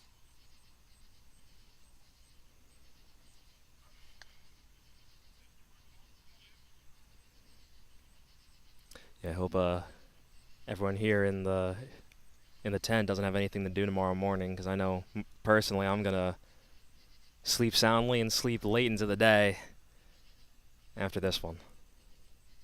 Yeah, luckily I don't, as far as I know. The 0-2 is lined, caught by the shortstop Mills to retire the side. So Collegeville gets a couple more runs across there in the top of the 7th. We will go to the bottom of the 7th on the Sports Fan Base Network. White Sox leading by 8. Hi, I'm Marty Bystrom, former pitcher for the Philadelphia Phillies. In my experience in Major League Baseball, I know how important it is for high school athletes to gain exposure. My friends at Payroll Service Solutions are huge supporters of high school sports and the Sports Fan Base Network. If you are a small to medium-sized business in need of a payroll company, contact Payroll Service Solutions. Not only will they take care of you, they will continue to support the community. For more information, contact Payroll Service Solutions at 215-624-0922 or 866-PAY-EASY.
Welcome back here on the Sports Fan Base Network for the bottom of the 7th inning here in Game 1.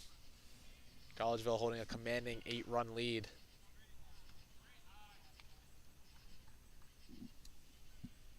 And I'm not sure exactly what just happened there. It was a ball to Greenberg, and he kind of whacked himself in the head on the helmet. A little bit of frustration for not swinging at the pitch. I don't know. I mean, That was a little bizarre. yeah. 1-1 in the dirt. I mean, maybe he could be trying to wake himself up a little bit more, but And certainly wouldn't expect it I'm there. sure there's a lot of people here around this ballpark trying to still wake themselves up. The 2-1 is upstairs.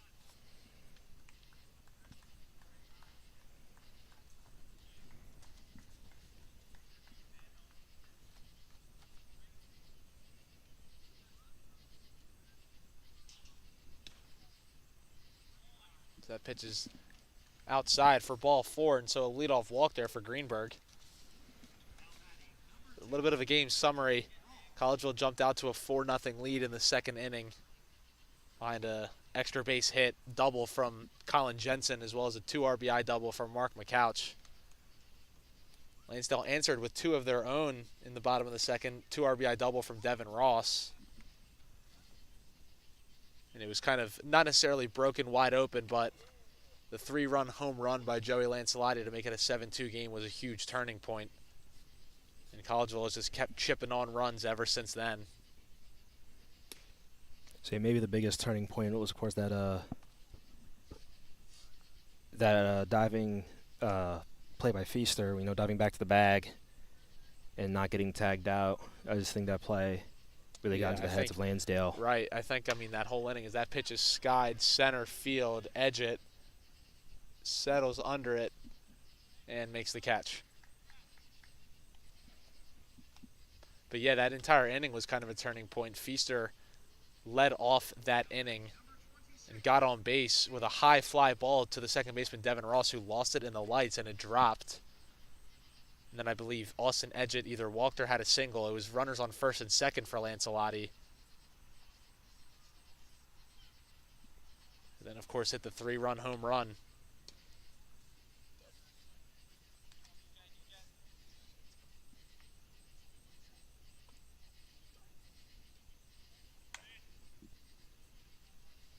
So 1 away here, 1-0 the count. DJ Bisco at the plate. Swung, hit high in the air to right field. Feaster has a beat on it, makes the catch for the second out. And you can see from Lansdale, I mean, they're making decent contact. There's nothing falling for them right now. And again, maybe a little bit of a lucky break in some places for Collegeville.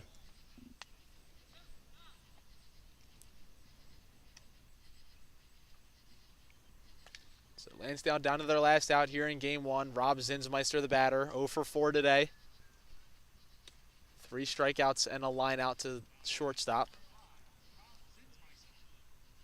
Looking to see just for his personal sake if he's able to maybe see out an at-bat here, try to draw a walk, get on base. See if he can give himself some confidence going into tomorrow night's Game 2. As that pitch is chopped on the ground to the third baseman, Luzens, who's up with it, fires in time to get Zinsmeister. And Collegeville takes Game 1 of this championship series by a final score of 13-5. Yeah, I mean, Collegeville just having an explosive day offensively, and Lansdale surprisingly not able to keep up. So in a 7-inning game that took 3 hours and 20 minutes, it's Collegeville who comes out victorious. They lead 1-0 in this championship series. Game 2 set for tomorrow night here at Weaver Field in Lansdale, 7 p.m. first pitch. Don't miss it here on the Sports Fan Base Network. We'll see you tomorrow night.